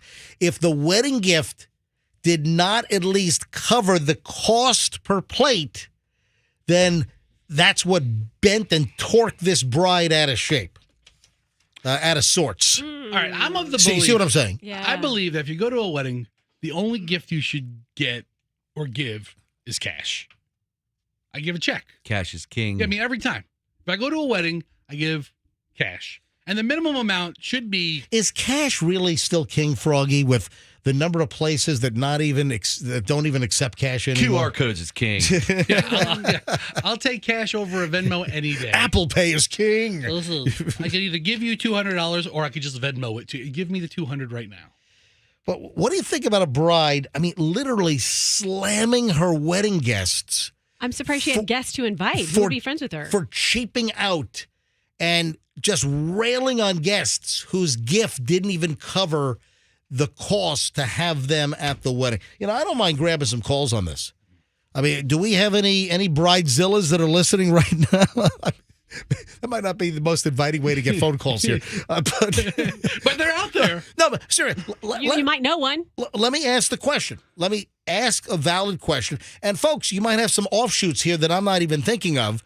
But have you, first of all, I guess I'll ask, have anyone listening, have you ever confronted anybody for having a really, really cheap wedding gift? You ever have a conversation, and you ever approach a friend or have you ever said, hey, that's a pretty lame wedding gift? That's number one. What about the chatter behind the scenes? Have you just ripped people up and down privately about how cheap their wedding gift was? Or any element or any offshoot of what we're talking about here? Are you a recent bride, or did you get married? And whenever. But did you have guests that just really cheaped out and gave you just low value stuff? Or maybe the check was like just ridiculously low. All right, 800-990-1047. 800-990-1047. So first, what do you think about the bride that went online slamming her guests that gave gifts that didn't even cover the cost to have them at the wedding? What are your thoughts on this?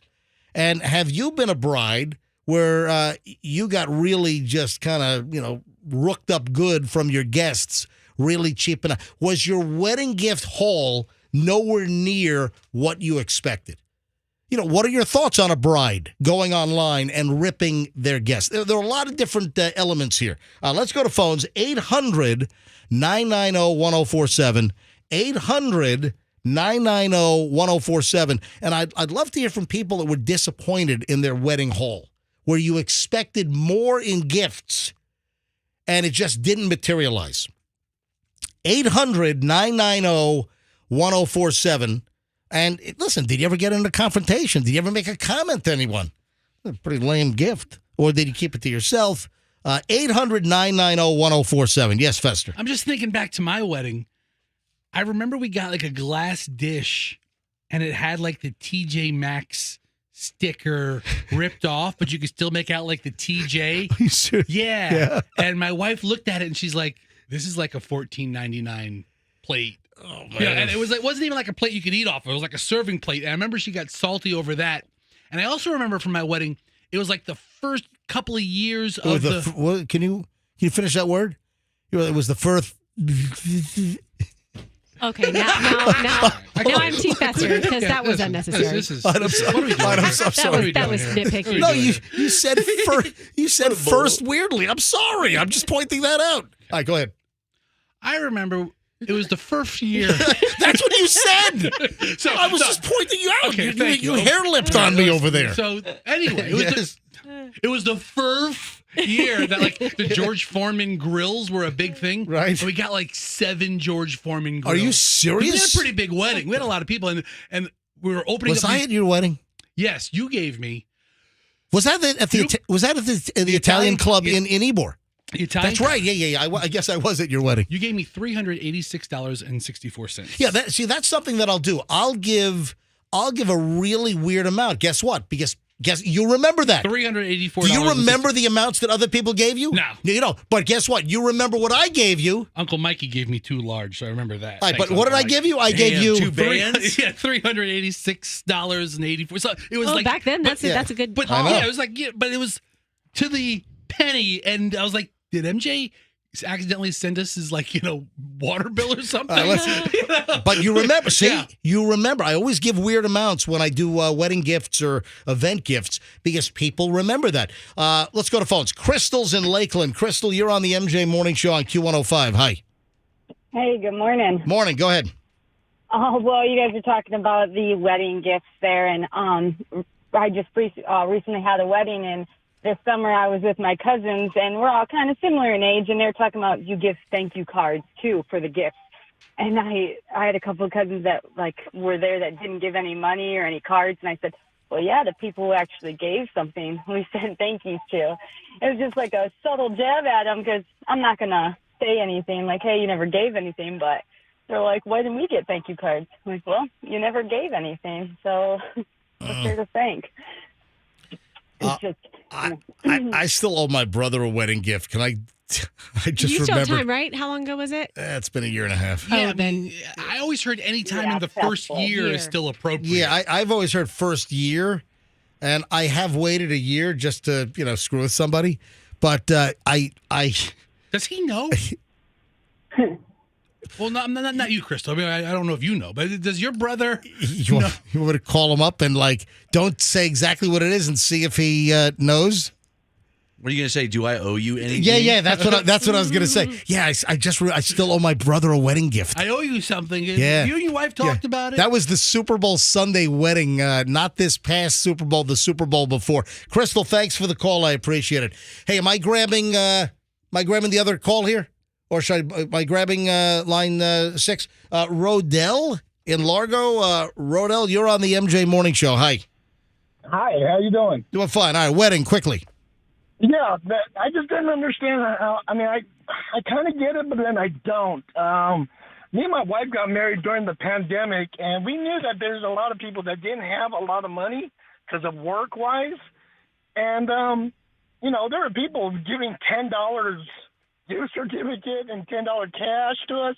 And we were very appreciative about that. Wait a minute, you're getting $10 wedding gifts and you were appreciative? Yeah, I mean, and there was, but the thing is we weren't upset about it. Like we were more grateful that they showed up. Well, where was your reception at Popeyes? $10 wedding gift?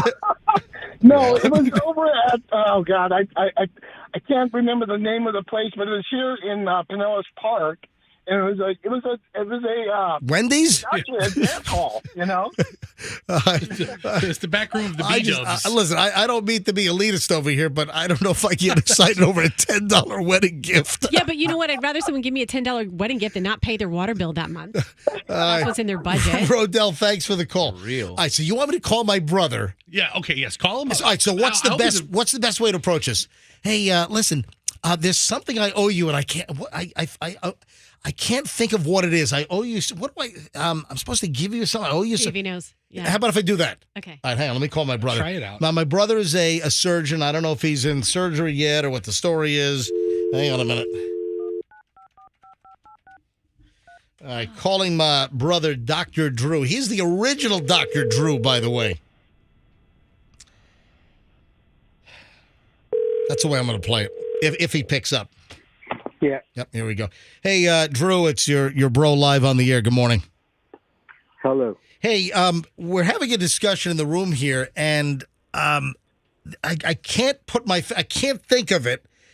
I think there's something I borrowed from you, or there's something I owe you that I haven't given you. Do I owe you anything? You owe me a lot of things. Like, is there anything in particular you can think of that I owe you that I haven't given you? Well, we could start with the $300 or $400 for sushi Ginza Onodera. Oh, wow. This is going to turn to a family therapy. This might be a long list. This is really going on the rails, Drew. Family therapy session. $400 is sushi. Wait, hang on a minute. Wait, so I owe you how much for sushi Ginza Onodera? $300 or $400. I can't remember how much you drank. I didn't drink. Wow. No, the omakase was pretty expensive. By the way, I heard they're closing on in New York. Yep. Yeah. Drew, is there anything else? I can't quite put my finger on it, but it's like there's this. I thought I owed you something else, and I can't remember what it is. I was hoping you'd remember. Maybe the rest of my wedding present. Oh, there it is. Somebody's keeping score. Hold on, Drew. You said the rest of my wedding present. So did he give you a portion of it already? Yes, he thought it was fit to give me a rice maker for my wedding. I gave him that was gift number one. I gave him a $500 Zojirushi, top of the line. By the way, these gifts come in 1 year installments. Yeah, no kidding. It's like the lottery payouts. For the next 30 years, you're going to get one mediocre gift. All right, so Drew, I wanted to see if you would hone right in on that because we were talking about weddings and gifts, and I said, "Oh no, a year and a half now. Yeah, We're coming up on 2 years." Oh man, we're talking about wedding gifts. I'm like, hey guys, can I ask you something? I said I have a revelation to make. I said I still owe my brother a wedding gift. And I said, hey, let's call my brother and see if he remembers that And of course, can I ask you something? Yeah, go ahead. Is there anything else I can help you with this morning? Are you in surgery? Are you going into surgery? That's correct. Okay. Are you scrubbed in yet? Not quite, or I probably wouldn't be talking to you. All right. No, Drew, there's nothing else you can help me with this morning. All right. Have a great day. All right. I'll get. Is there anything you'd like for your wedding? Are you expecting anything? I'll cook you some rice. Yeah, right? I mean, what's the second half of the gift? I'm going to give him cash. Oh, no. He did ask me if I wanted to help build his dock behind his new house. Sounds awesome. Have you built the dock yet? It's underway. There's companies that do that for you. MJ, you can't just give him cash because then he's going to think it's from the sushi. All right, I think Adios, amigos. All right, goodbye, Drew. An IWC. What? I'll take an IWC. You want an IW? You want to watch? All right. All right, goodbye. Adios. Guys. Bye. What's IWC? It's a great watch brand, international watch company, IWC. Yeah. All right. So he remembered. He did. Yes. Yeah. He was a little salty about it, too. Yeah. I forgot I gave him the rice maker, though. No, seriously. No, he remembered. I sent him an awesome rice maker. You know how passionate I am about rice. Oh, do we? But he loves Japanese food as well.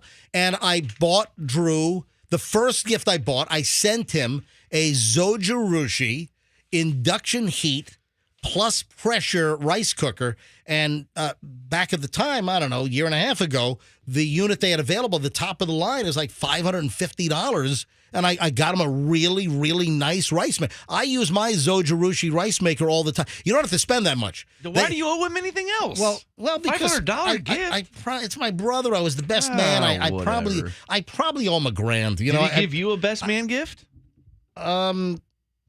A flask or something? I don't know, because I got married in 1990. No, I'm saying you were his best man, so he should have gave you a gift for being his best man. Really? Yeah. I didn't get a gift. Really? Yeah, you got. What are you talking If you're the about? groom, you should give like some kind of. Oh, I didn't get anything. Not a great gift, like some kind of tchotchke Hold on, gift. I don't know. Yeah, I don't know like about a golf bag or something. I don't know. Yeah, because I'm such a golfer. Well, I don't know much about like wedding etiquette, but I was supposed to get. I got to keep the bow tie. That doesn't count, does it? What? Yeah, they had everyone like had matching bow ties. Cool. Here's your bow tie, bro. No, I didn't get it. Oh, I should call him back. I didn't get a gift from you. Yeah, he's in I'm surgery now. gonna spin this thing around. I got all my guys something, and when I've been in a wedding, I've gotten stuff. Yeah. Yes, Andrew. Yeah, didn't he keep putting off the wedding? He did. Yeah, so you have to keep putting off the gift. But it got canceled because of COVID, because his first wedding date was October of 2020. And that was in the middle of the COVID crap. Then that got canceled. Then they picked another date in the spring of 2021. That got canceled because of COVID. And then Super Bowl Sunday. Then they had then they had a Super Bowl Sunday. One was canceled though, right? And then he actually got married on Super Bowl Sunday. No, but there was an original Super Bowl Sunday that got canceled. That might have been the 21 one, right? What happened, yeah, that was 21. It got canceled. Your brother picked the Super Bowl week after, and Right. then the NFL moved the season back a week. But the first one in 21, He was supposed to get married on Super Bowl Sunday. That got canceled because of COVID. Right. And then everyone was like, what are you doing? You can't have a Super Bowl wedding.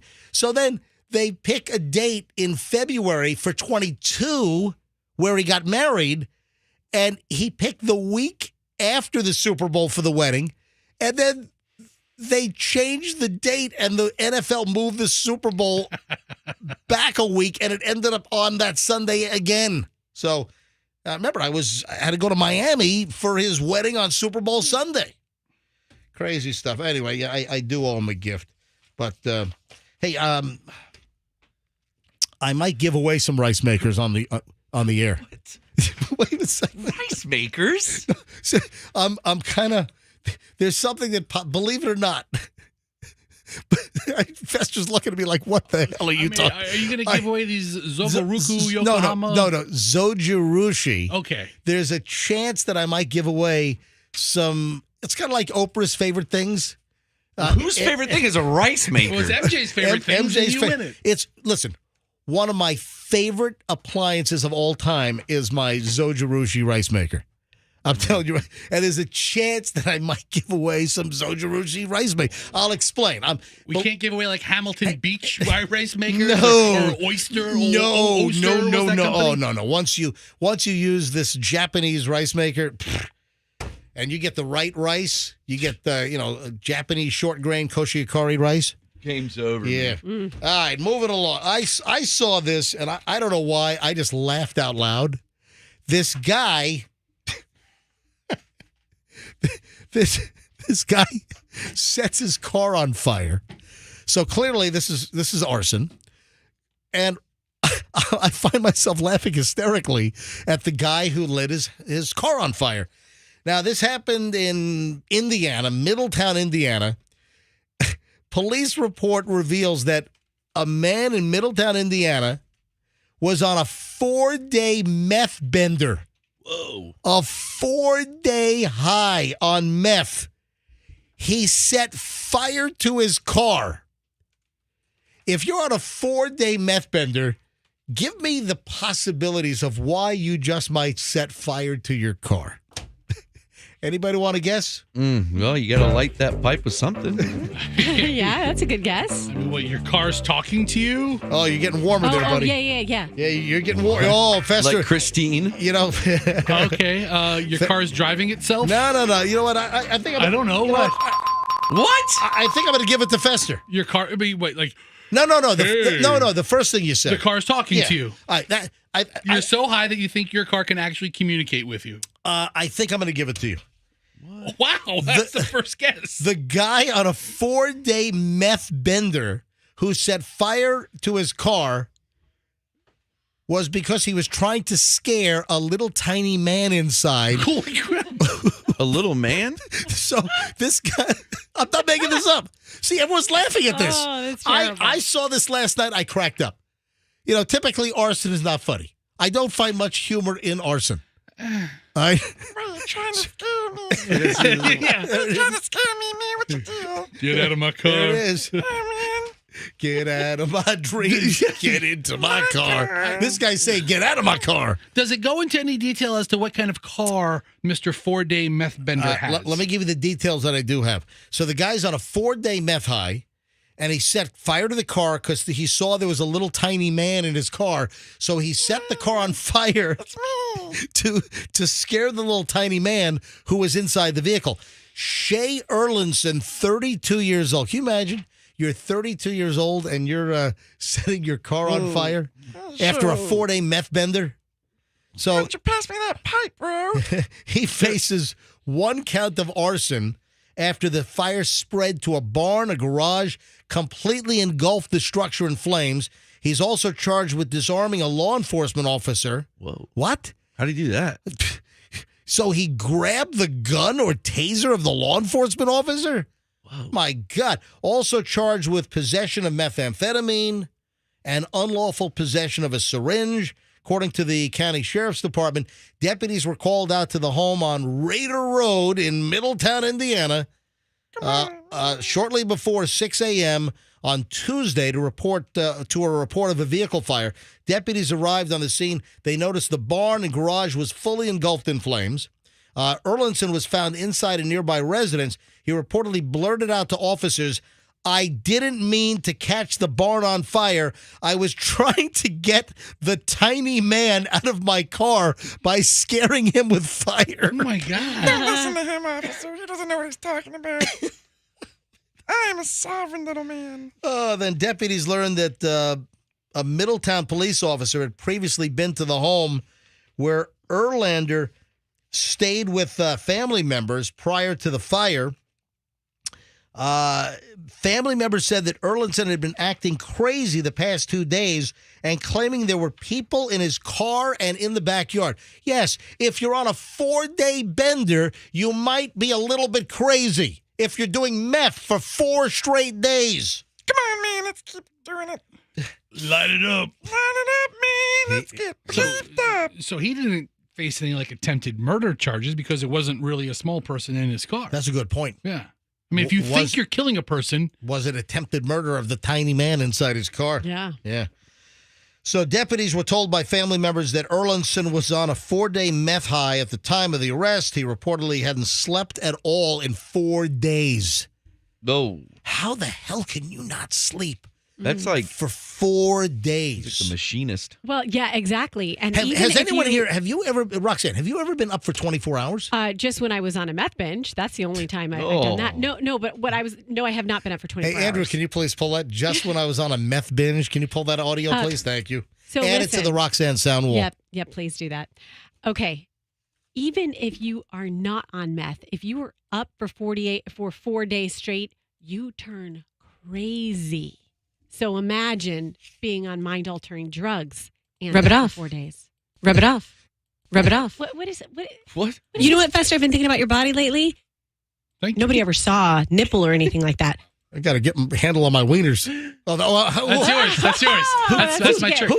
Who stuck that on the Roxanne sound wall? I don't want that stuff around my nipples and around my armpit. Oh. I peed in a big gulp cup one time. This is the Roxanne sound wall. Get pounded and get it over with. Oh, okay, God. guys. These are a little sexualized. Guys, these are so out of context. No, how are they out of context? Because it's not about what you think. Get pounded and get it over with. Oh, you know. I'm going to pee my pants. Fast little fingers. Oh. It's fun. I like pain. I like it rough. These are very this sounds sexualized. Like me. I didn't take my clothes off. Listen, Roxanne said all this stuff. I want to smell it. You know what this Oh, wait a minute. That's the best. Hold on. Listen to this one. I prefer meth. Whoa. See? I prefer meth. Look at that. I prefer meth.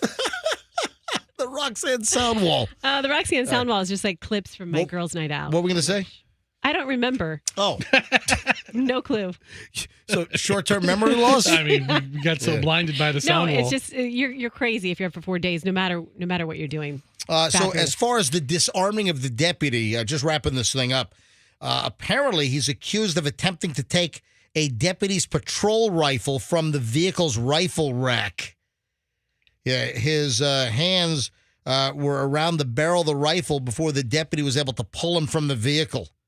Yeah, the owner of the garage/barn told deputies that the structure was estimated to be worth $60,000 to $70,000. Wow. So this guy faces between 2 and 12 years in prison if convicted of the arson charge. And attempted murder of the tiny little man inside the car that he was. Poor little bastard.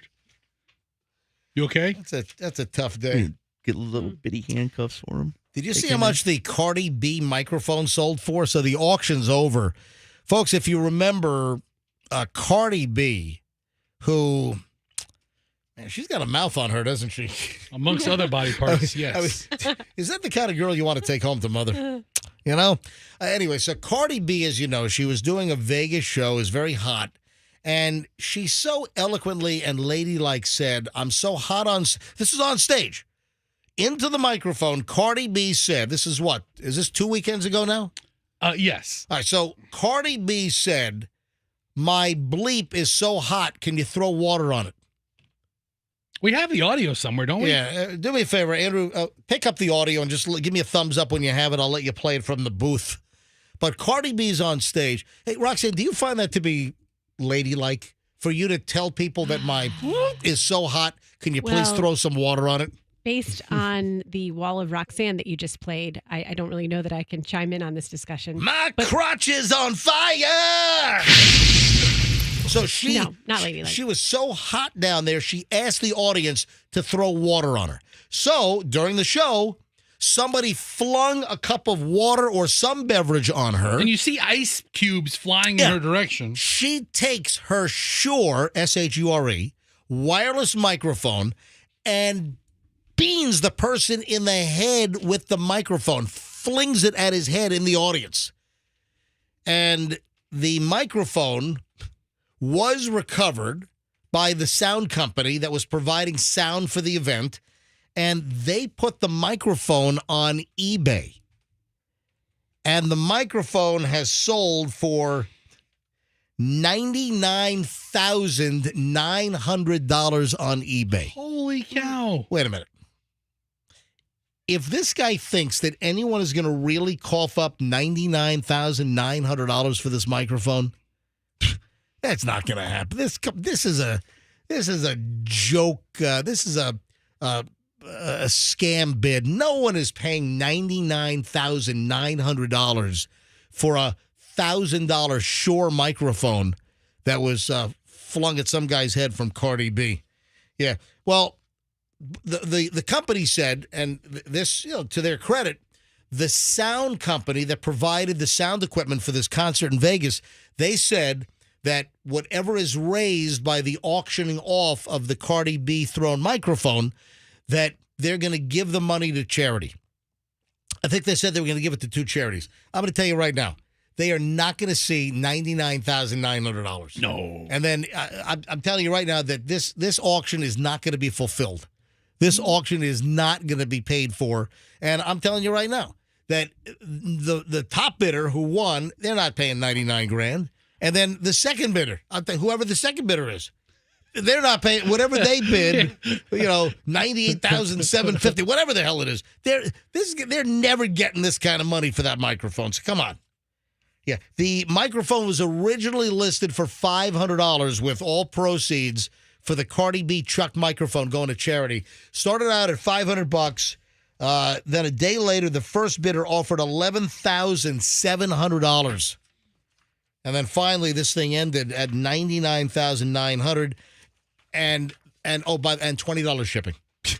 So, and this is not going to be fulfilled. This is not going to be closed out. The guy's not getting the money. Do you have the original Cardi B audio where she asks people to throw water on her because it's on fire? It's so hot. Go ahead. Put that in my bitch. Come on. Yeah, bitch. Do you kiss your mother with that mouth, Cardi B? Just asking. You have to have good aim to hit it right there, too, with the water. I mean, you really have to, wing it right there. Yeah. Tough. All right, moving along. It's like playing Frisbee golf. You really got to have it. 8:30 at the MJ Morning Show here on Q105. 8:30. Hey, remember the MJ 3 a day? If you love the MJ Morning Show, or even if you just kind of like it, or even if it's just, a little passable for you, no, all kidding aside, tell 3 people. The MJ 3 a day is just our request of you to help us grow the audience even more. So tell 3 people that you listen to the MJ Morning Show, whether they're coworkers, friends, relatives, people you come across in your daily travels. Just tell 3 people that might not listen to the MJ Morning Show. Tell 3 people to give us a shot. Tell 3 people to listen to the MJ Morning Show as you go about your day. Yeah, I'll give you an example. Hey, you're talking about something, you're at work, and hey, you know what? I heard something on the MJ Morning Show this morning that was really funny. Oh, about this little band that was inside a car, and the meth bender guy. Hey, do you listen to the MJ Morning Show? And if they say no, then they say, hey, give it a shot. So tell 3 people to listen to the MJ Morning Show here on Q105. 104.7. Make sure you tell them it's 104.7 FM. And of course, listen, you can stream us on all the major streaming platforms.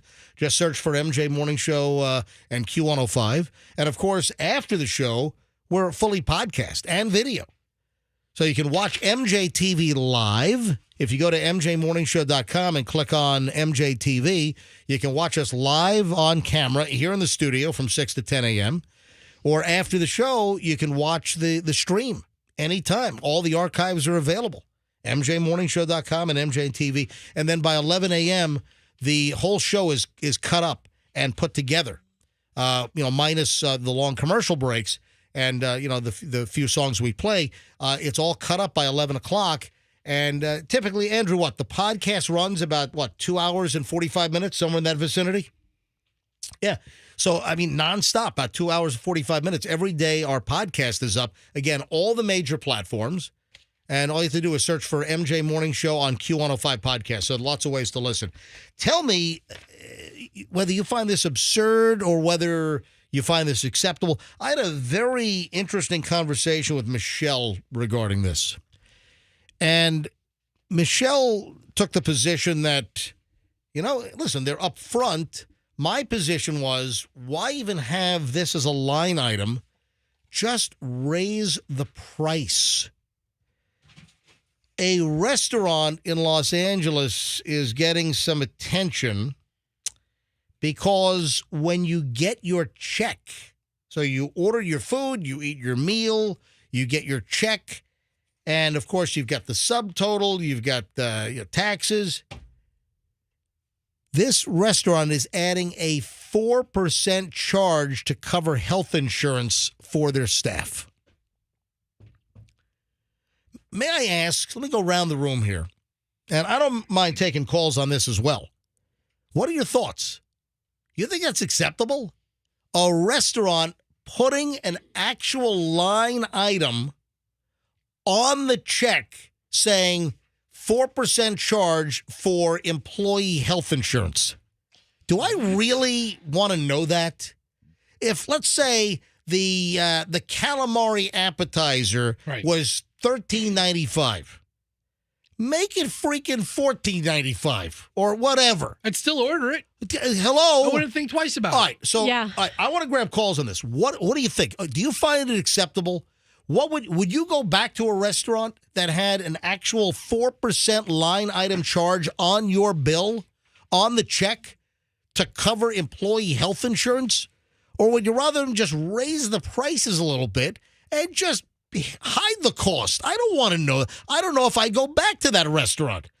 All right, folks, I'm going to go around the room here, but I want to hear what you, the MJ Morning Show listener, thinks about this.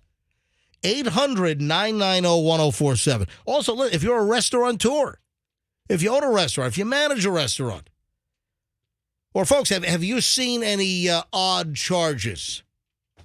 Have you seen anything on checks that are, weird line items lately? But how do you feel about the restaurant just outwardly and blatantly saying, hey, 4% surcharge for employee health insurance? 800-990-1047. That's how you get in. Would you frequent a restaurant? Would you be one and done on that restaurant? You got a problem with it? I've got a problem with it. My wife, Michelle, didn't really seem to have a problem with it. She said, they're being honest. They're upfront. Roxanne, where do you stand on this? This is why I think it's a really poor marketing move on their part, poor disclosure, is because nobody is happy or satisfied with their health insurance. Like, it doesn't leave you with a good feeling like, oh, I have great health insurance and I love seeing that amount come out of my check each week. Or an employer, oh, I love the big fat check I have to write for all my employees' health insurance. No, it's not. It's a hot button with people. So when you look on the check and you see that, you immediately think to yourself, I got to worry about my own health insurance. Why am I worried about yours? Good point. I'd rather them say 4% because I like to buy my employees new cars. Like, then it's like, oh, that's fun. It's kind of out there. But how about you just raise the prices by 4%? No one knows anything different. Listen, if you let's say entree is what, $22.95. Let me just do some math here. So entree is $22.95 times 0.04. About $1. It's 92 cents. Yeah. Raise the freaking item $1.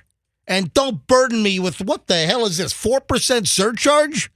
All right, we'll go to phones here in a second. Andrew's got call screened. You can try to get in. Where do you sit on this, folks? 800-990-1047. I want to hear what you have to say on this. 800-990-1047. Festa, where are you on this? I am pro raising prices, and especially if I see my server coughing. Oh, please, what kind of terrible health insurance do you have here? All right, so you don't want to see a line item for health insurance. I don't want to. No. If you're incurring costs, it's a cost of doing business. Price your menu items accordingly to cover your operational costs, like your employee health insurance. All right, Froggy, where do you stand? Do you have any? No, I don't get it. I mean, I think it's stupid. That's what I think. Whoa. Yeah, that's why I'm never going to a restaurant again. Ladies and gentlemen, you're going to punish all restaurants now. Never again. It's almost like they're looking for sympathy. They're like, oh, these poor restaurant workers. Yeah. They need your help. Let me grab phone. Yeah. I just want to end the night, like, give me a mint in the check. I don't want to be reminded of the words health insurance. You just put me in a bad mood. I just enjoyed my meal. Ken is in Wesley Chapel. Hello, Ken. You're on the MJ Morning Show. Hello. Totally agree with you. Don't itemize my food bill. Just raise your prices. It's like when I go to a lot of these fast food places are doing this thing where, I want an extra thing of ranch. Oh, that's going to be an extra 30 cents. Like, what? Don't nickel and dime me like that. Just raise the price of your food and, cover that stuff. Like, this is ridiculous. Ken, thanks for the call. Same boat as me. That just opened up a line, 800-990-1047. Also, have you seen yourself any weird line items on a check that made you go, what? Carlos. Carlos not screened? Yes. Carlos on 2. Carlos, you're on the MJ Morning Show. Hi. Hey, how you doing? Doing well. What do you think about this? Well, honestly, I think they're trying to be honest, but it comes off really cheesy to put out there about the insurance. Just charge the upcharge and don't mention anything about the insurance is the whole thing. I think they're being honest, but it comes off really cheesy. And I don't know what kind of insurance you're getting with 4%.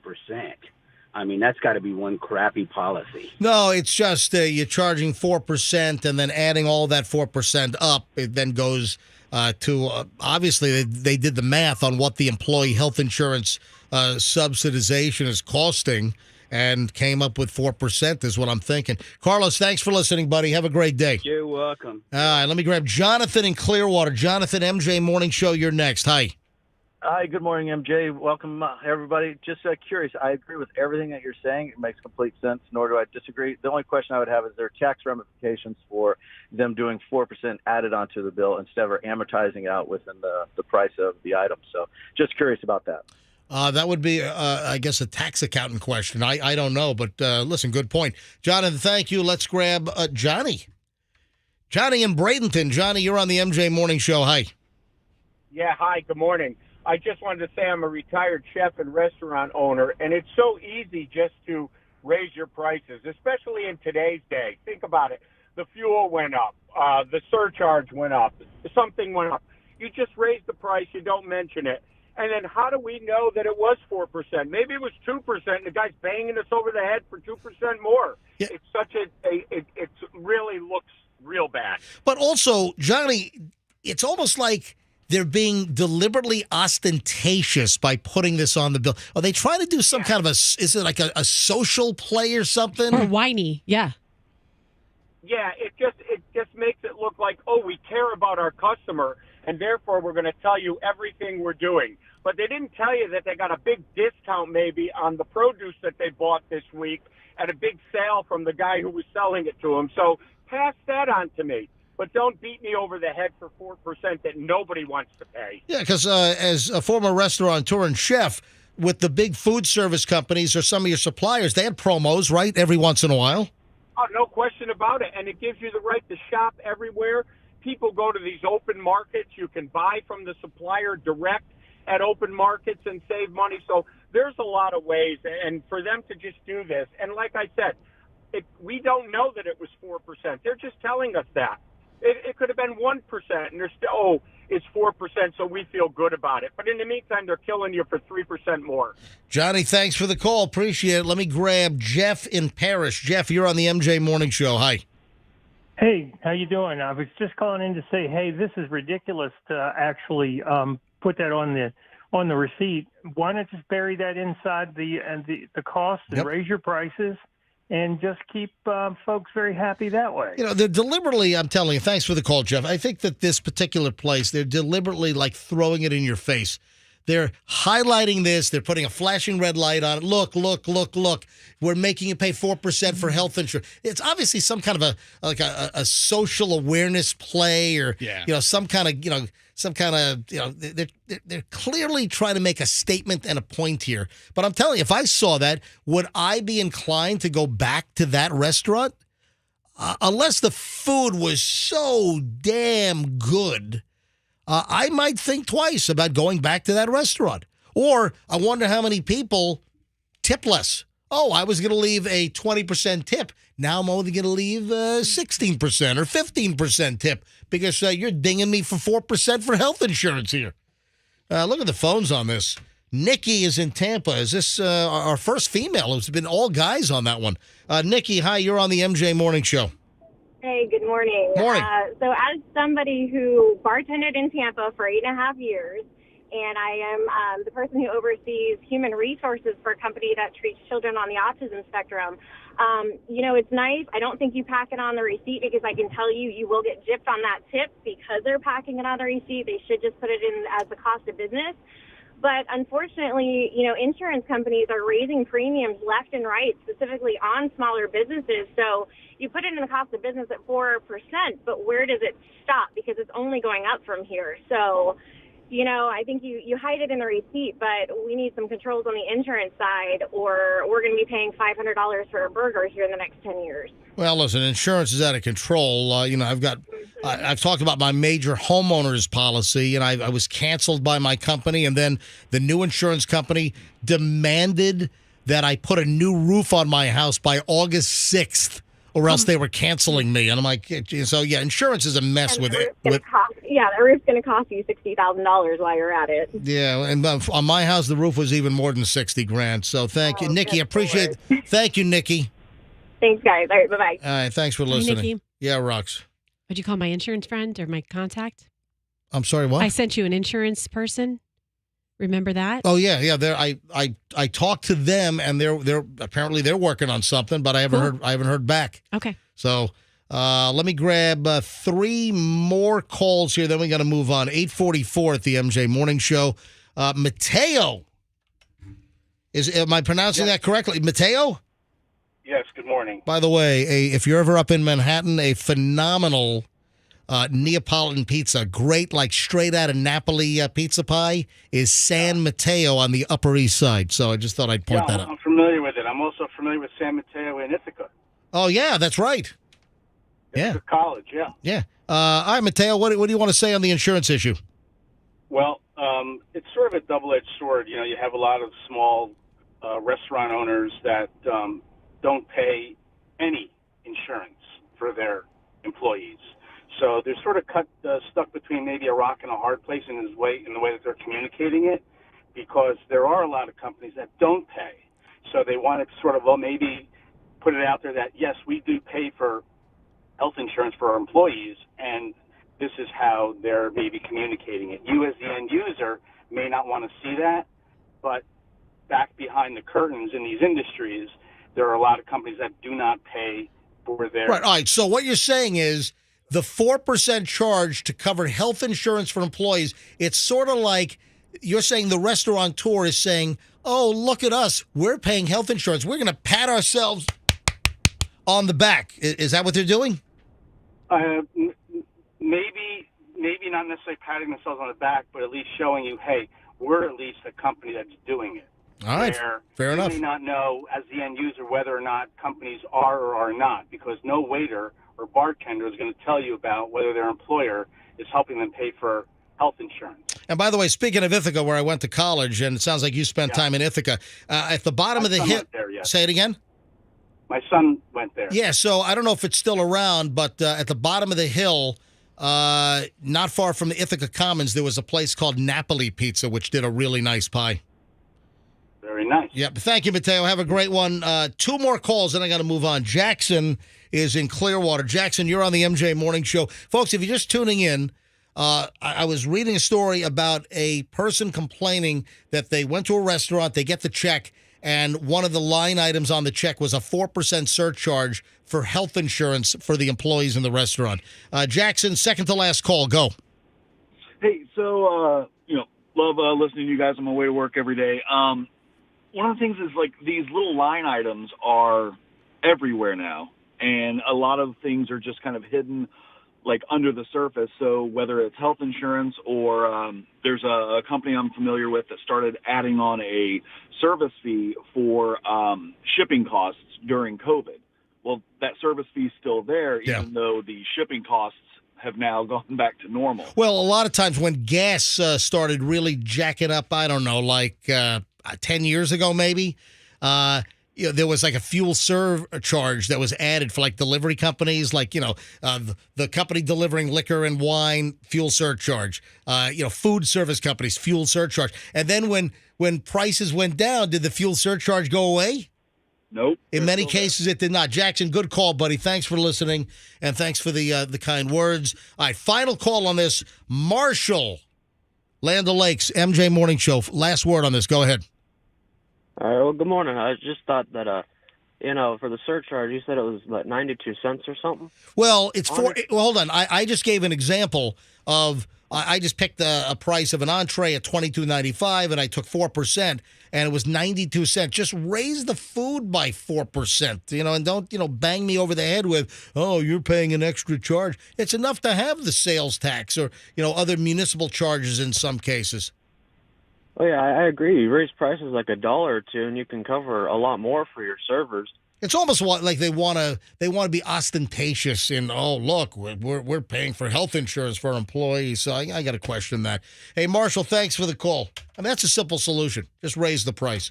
I think there's there's an agenda there, when you're putting that item so ostentatiously on your check. So anything via text that I need to be made aware of?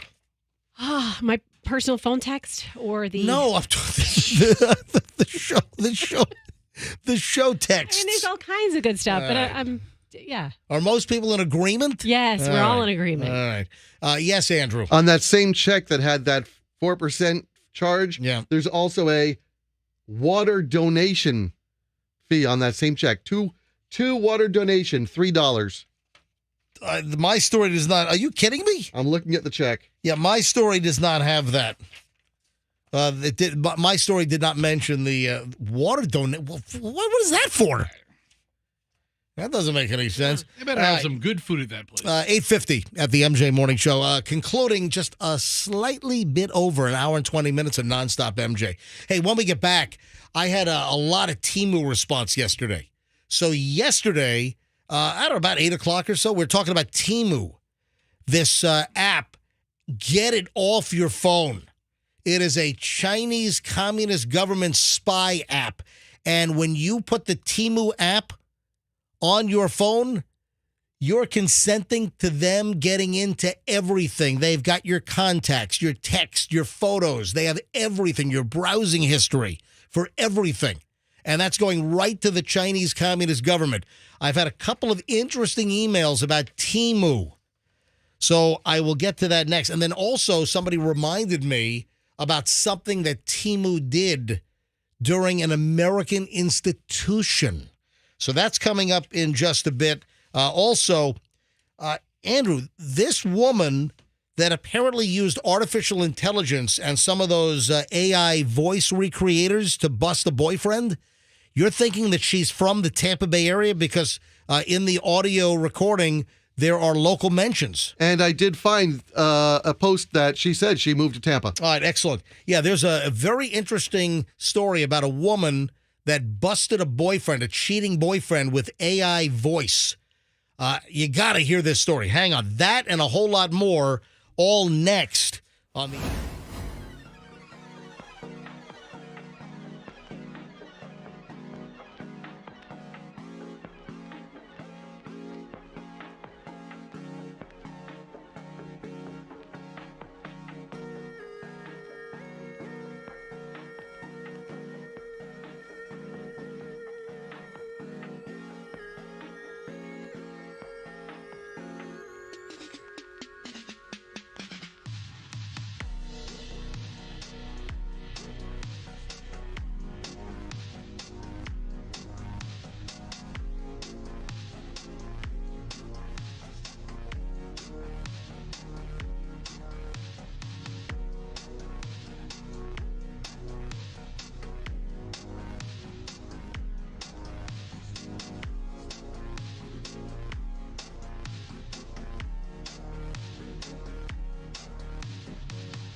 105 at 9:03 here on a Wednesday. A little follow-up on the whole Teemu thing, T-E-M-U, Teemu.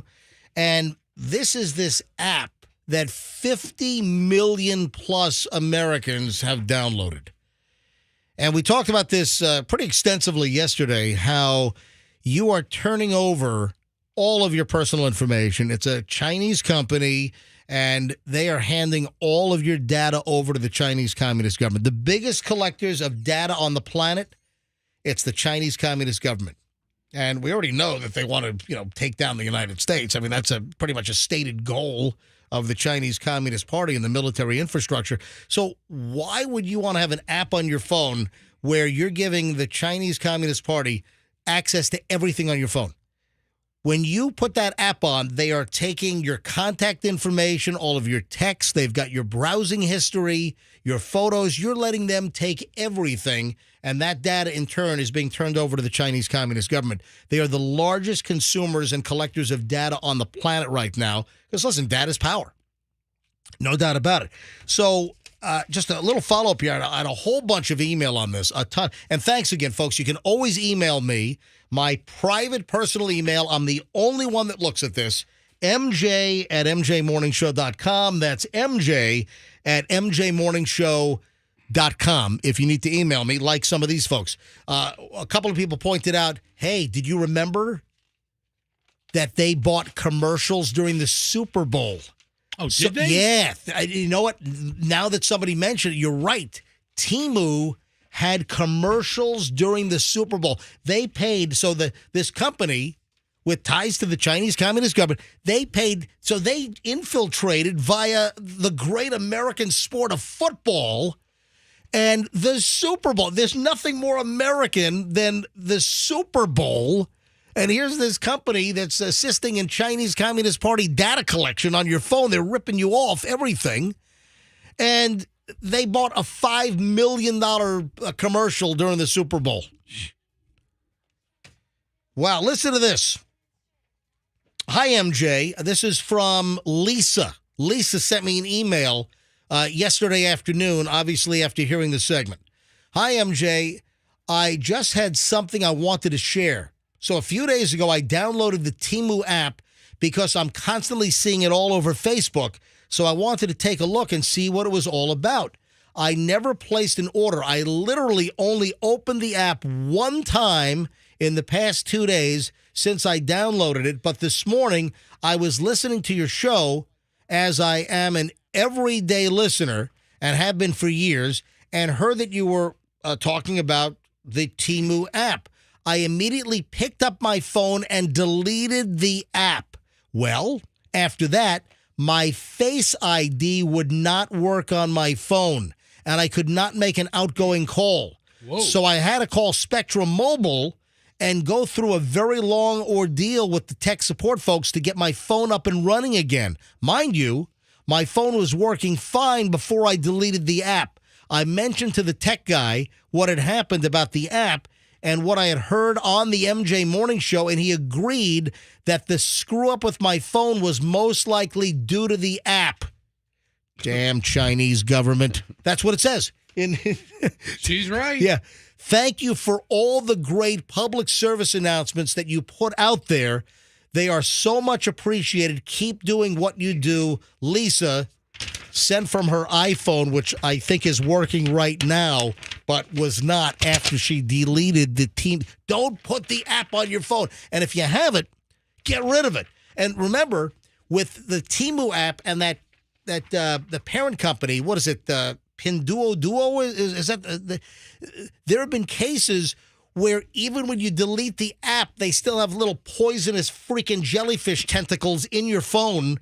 And in some cases, you got to do a factory reset to get rid of all that commie crap on your phone. What a pain in the neck. Yeah, I mean, talk about, yeah, really. Yeah, here's another one.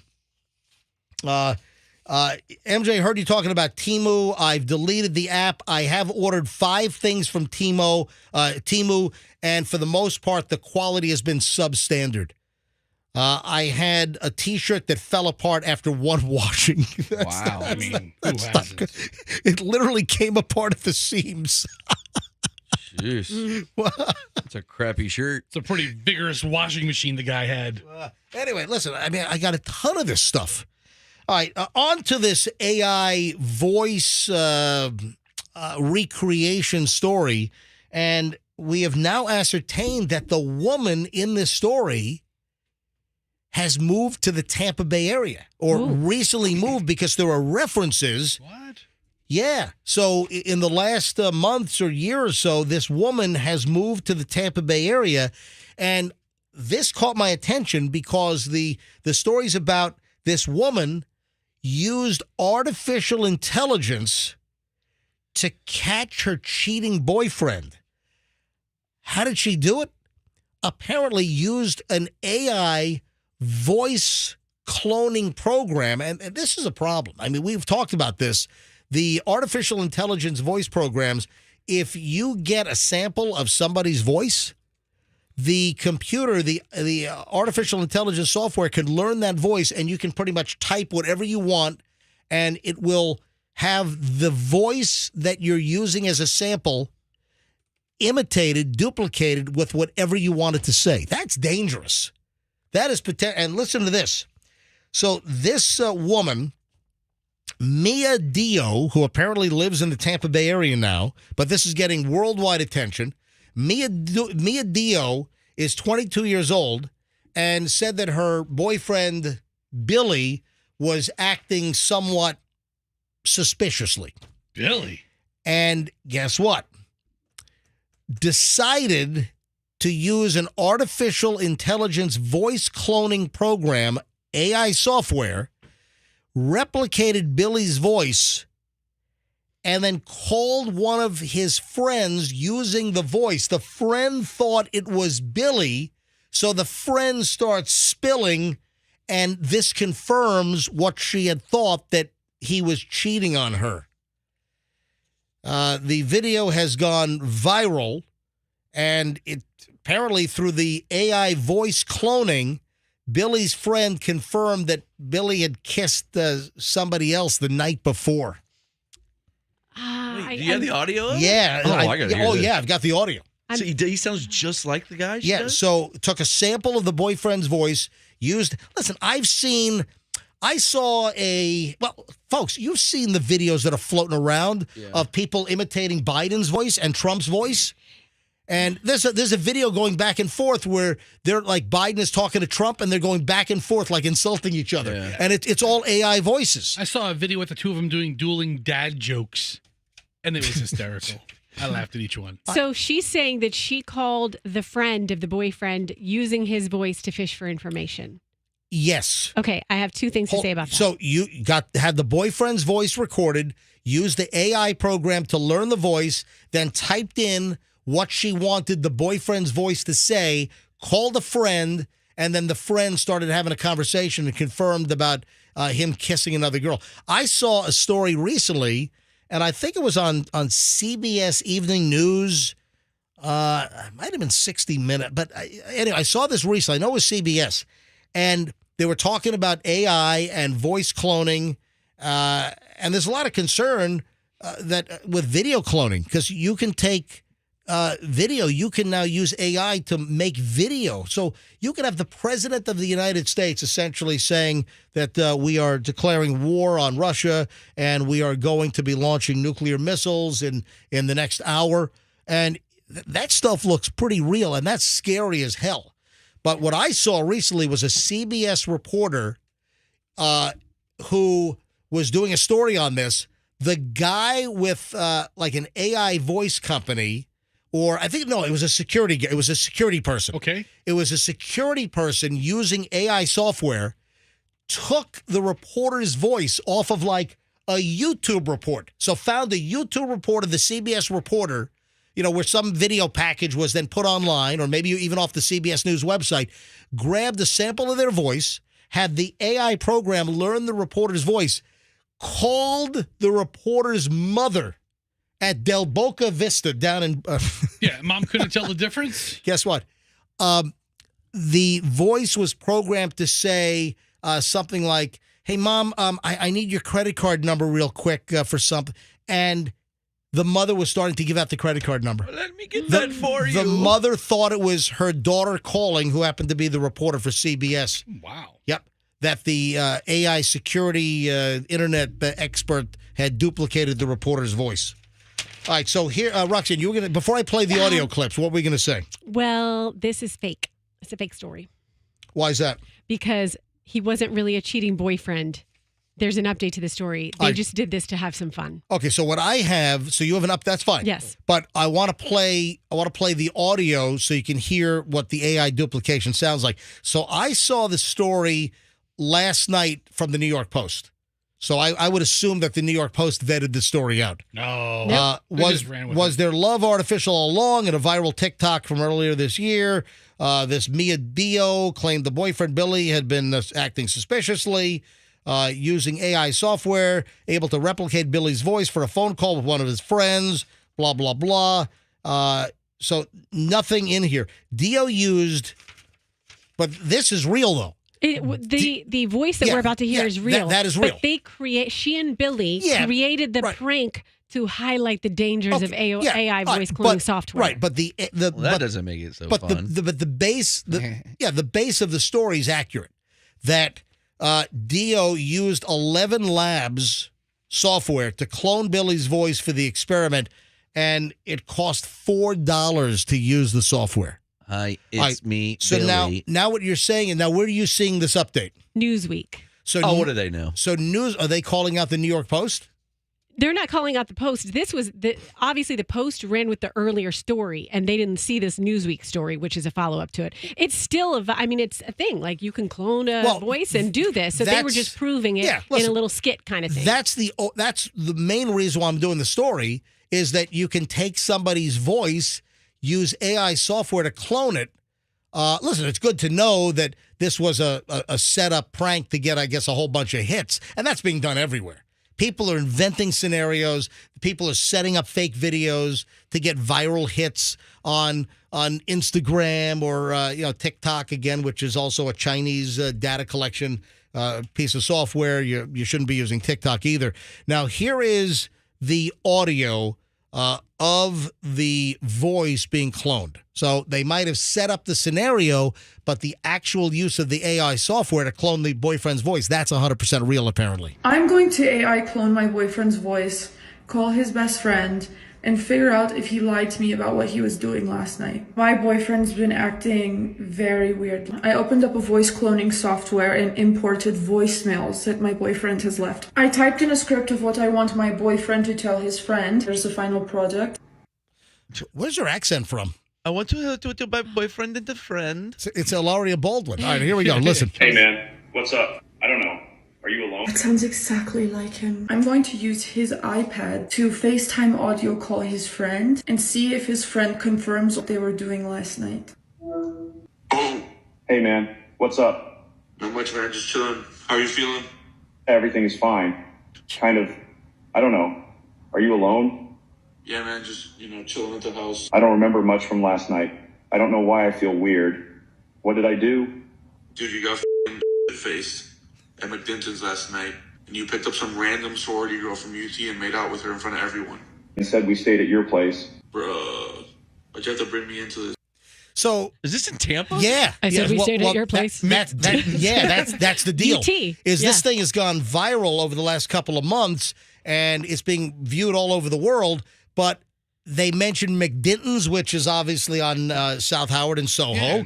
And then they mentioned you picked up a sorority girl from UT, University of Tampa. I feel kind of weird. What did I do? Well, it sounds kind of like... that UT girl turned you into a robot. What the hell happened? Yeah, the voice sounds...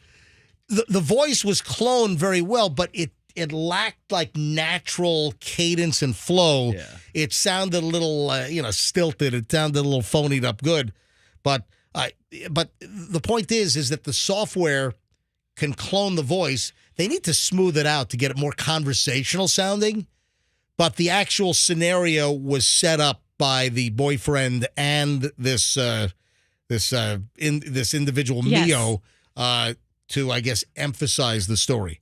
But the main part of the story is that you can use this software to imitate people's voices. Or you could call the friend and fish just being yourself. Hey, man, how are you doing? How about that one chick you told me about? Oh, man, she was so hot. What did you think about her? I don't know. I thought she was great. Did you get her number, man? Did you hook up with her or anything? I had sex with her. Oh, yeah, that's my boy. You hear that? He had sex. That's Malfunction. Short circuit. Yeah, I thought it was going to sound a little more. I've heard like the Biden ones sound a little more real than that one. Yeah. But it only costs $4. This is the MJ Morning Show. Thank you for listening. 9:18. Yes. Here at the MJ. Yeah, it sounded a little too stilted and computerized. Yeah, it really did. Yeah. But his friend's all dumb. Dude, you got wasted didn't, dude. Hey, are you ready for the story of the day? Headline. I saw this on Channel 8's website. Tampa among top destinations for New Yorkers looking to move. Hey, let's move down to Florida. That's like a hammerhead in the Gulf story again. Yeah, there's sharks. There's sharks in the Gulf. What a shocker, man! Sharks in the ocean. I had no. I as what P. Diddy would say. You know, when you say, "Hey, there are sharks in the ocean," and P. Diddy would say, "I'm shocked at this information." Yeah, totally shocked at this Hey, information. but P. Diddy, did you know that the New Yorkers are moving to Florida? Are you shocked by that information also? I guess not. All right, never mind. Some kind of Yankee. Roxanne, do you drink a soda every day? I don't think I've had a soda on my lips, and I don't know how long. It's been probably 15 years. What?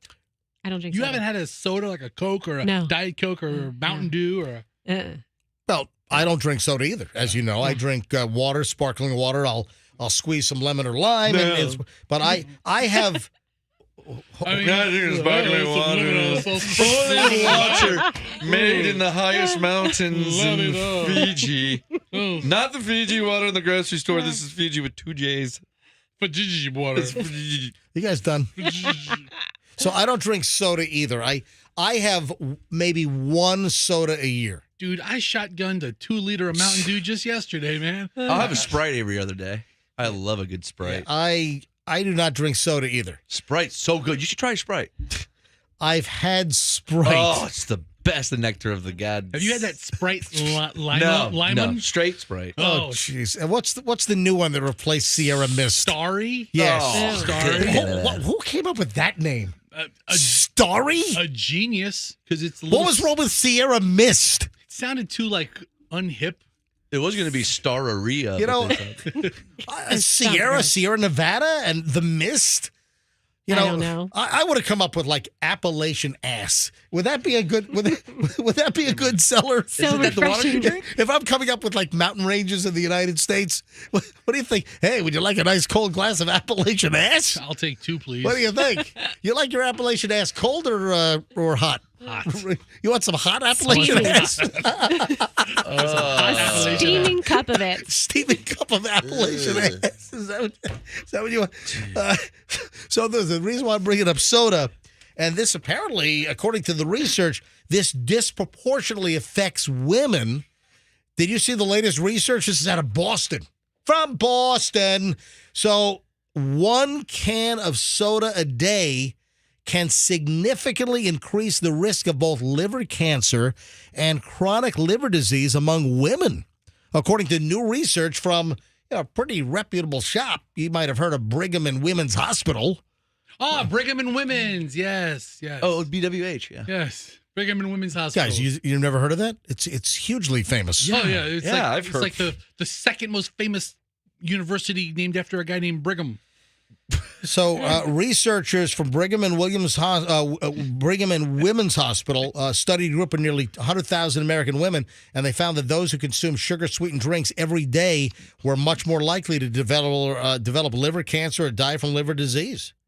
My God. Yeah, the findings have been published in JAMA, the Journal of the American Medical Association, and this is data collected from postmenopausal American women over an average period of more than 20 years. So one soft drink a day. Those backwood West Virginians Hills Have No Eyes been drinking Mountain Dew for like 50 years. Right? They use that for everything. And they're like, hey, I'm going to go and run a Mountain Dew. I saw a church in West Virginia that actually baptizes children in Mountain Dew. And you're telling me this is going to cause liver cancer? I'm telling you right now that you've got kids in Appalachia, like up in the you've got kids on the Mountain Dew baby bottles. Yeah. Their teeth are rotted out of their faces like by the age of 5. Time to drink up the dew. MJ, I'll tell you right now, if you went to like Kroger or a big, West Virginia supermarket, and you rolled out Appalachian ass, and it was like the generic Mountain Dew, you'd be rich. Hey, can you see if that's available? Appalachian Go to GoDaddy and see if Appalachian ass is available. Oh, man. There's a hot sauce. There's a hot sauce called Ass in Antarctica. Have you had that? It's No, close. Really? Yeah. I have not. All right, final chunk of the MJ Morning Show is next. Fester, you don't have to look up. I'm kidding man, around. we don't want to go to that site. You don't- No. Oh, I'm getting the block. All right. When we get back, final chunk of the MJ Morning Show here on Q105. There's a Taylor Swift airplane story, which I don't know if I'm buying. Also, the FAA and the FBI and unruly passengers. I've got some new stats on that. Also, did you see there was like this Facebook post that went viral about an Amber Alert for a missing girl? Turned out to be totally phony yesterday. Really? Yeah, hang on. We'll get to that coming up in just a bit. All right, I'm just looking at we have a lot to get to. Don't move. There's a lot in the final chunk of the MJ Morning Show next. Hey,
the MJ Morning Show that you are tuned into here on Q105, conveniently located on your FM dial at 104.7 FM. And the final chunk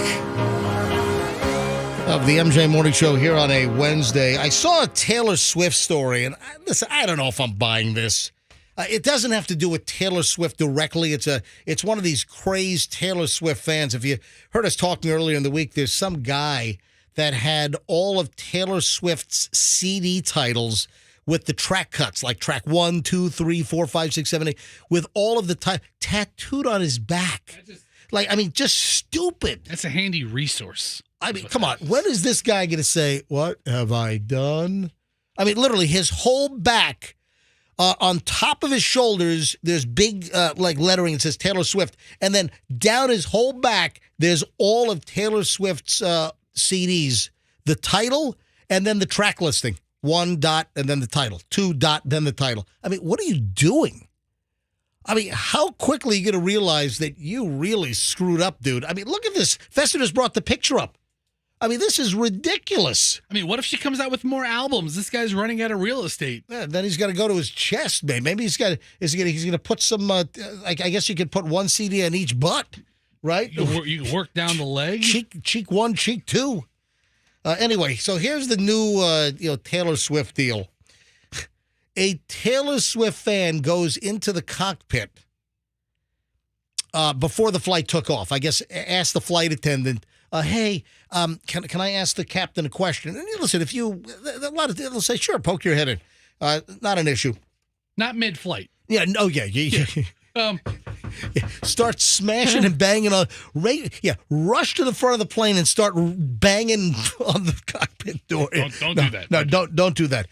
A Taylor Swift fan was on a Southwest flight and asked the pilot to fly over the Taylor Swift concert in Los Angeles.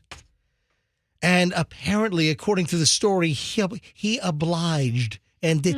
The pilot can't fly the plane wherever they want to fly the plane. Can't just go loosey-goosey up there in the sky? No, air traffic control. Over the city? Sometimes, let's say there's a view of something, or pilots can ask TRACON, air traffic control, whatever. They can ask for a particular view, or if they want to do something special, they can ask.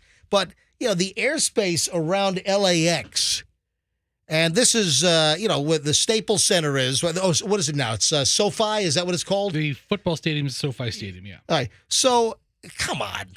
That airspace is so tightly controlled. I don't know if I'm... So the fan asked the pilot, "Could you fly over?" Samantha Meany is her name. Emmy, you're a meanie. Samantha Meany, who goes by the username ID Kit, whatever it is, posted a video. In the video, Meany can be heard asking the flight attendant if she could enter the cockpit and ask the pilot a question. "So I was looking at the flight path of where we were going to go from here to L.A., and we're supposed to fly over Inglewood," she asked. She said, "Are we supposed to fly over?" And Inglewood, Inglewood is where, the Staples Center and SoFi, right? It's in that area right there. And the pilot responded the plane would need to fly over Inglewood. So, wait a minute. If you're flying over, then it's not like you made a special request.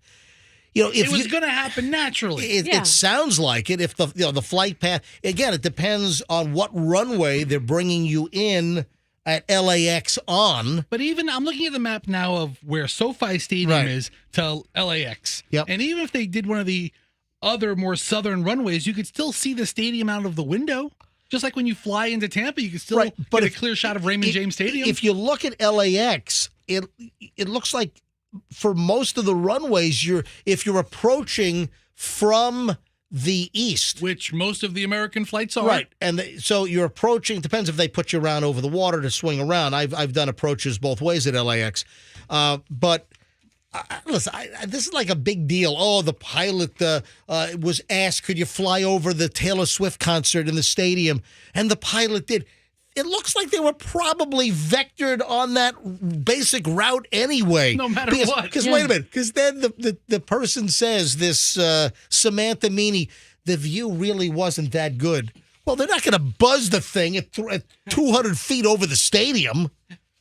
That would have been awesome. That would have been pretty cool. Southwest, yes, 737 flyover from Southwest.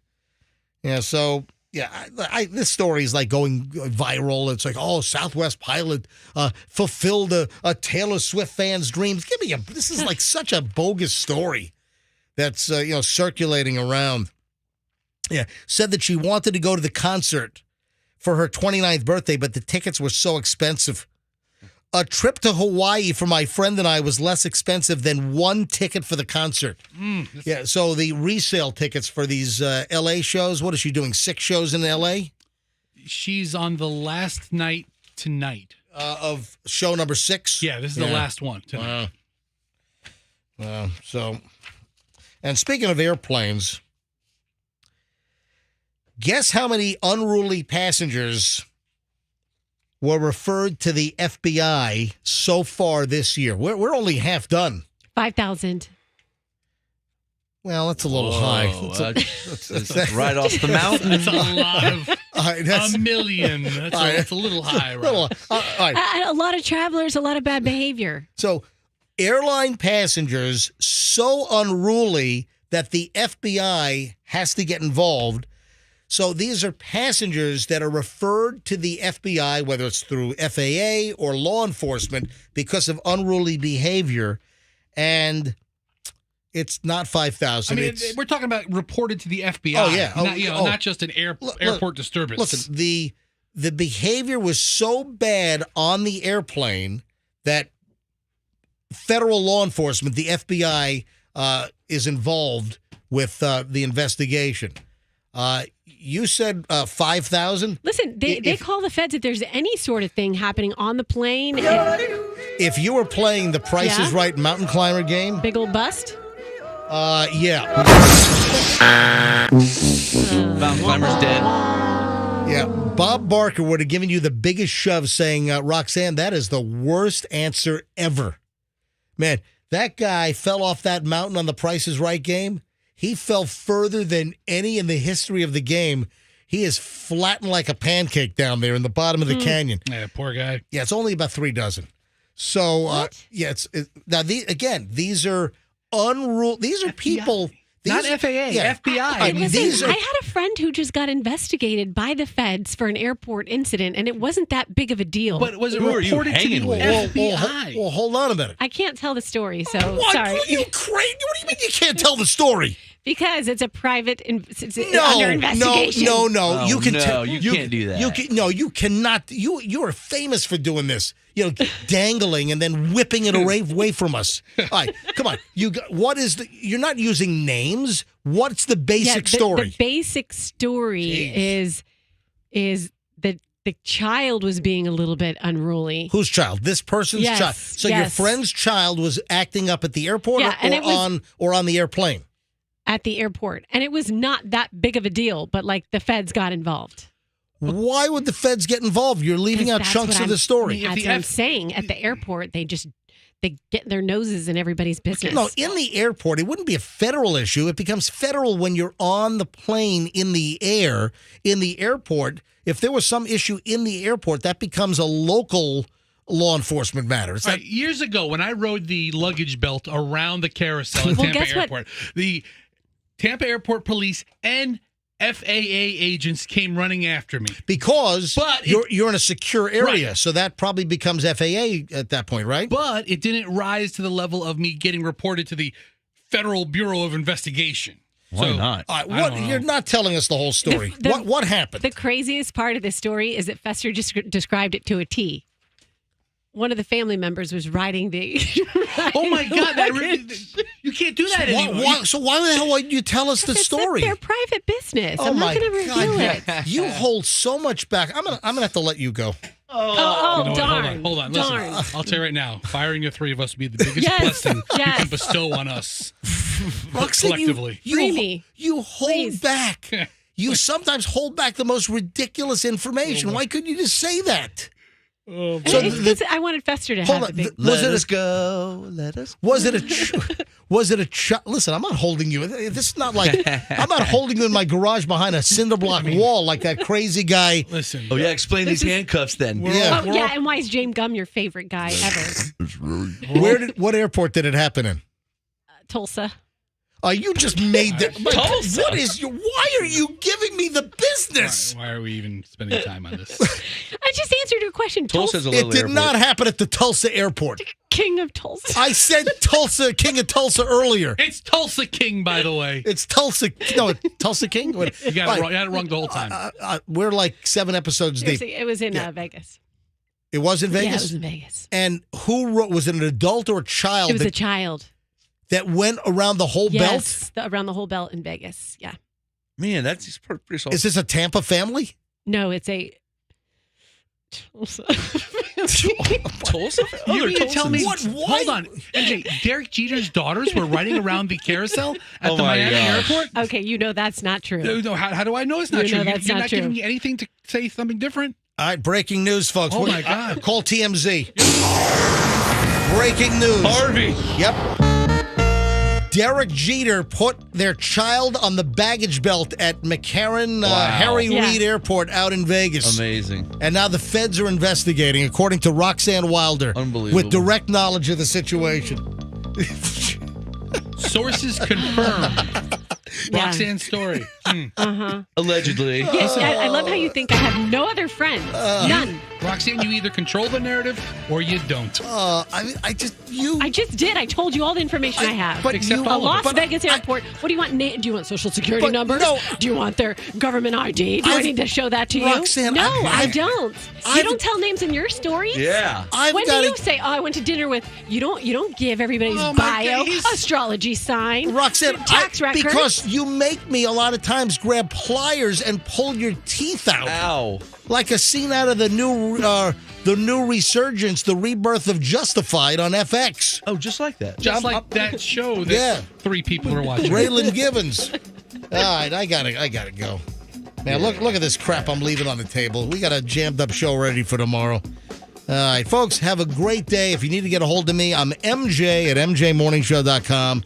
Give me a follow on Instagram, Certified MJ Radio. Follow the show on Instagram, MJ Morning Show. See Roxanne's butt and Fester's butt on the Facebook page. One last time because it's coming down, Well, no, or you're going to cease and desist. Fester controls that. So, Sue me. folks, have a great one. We'll see you back here tomorrow on the MJ Morning Show on Q105, and let's be careful out there.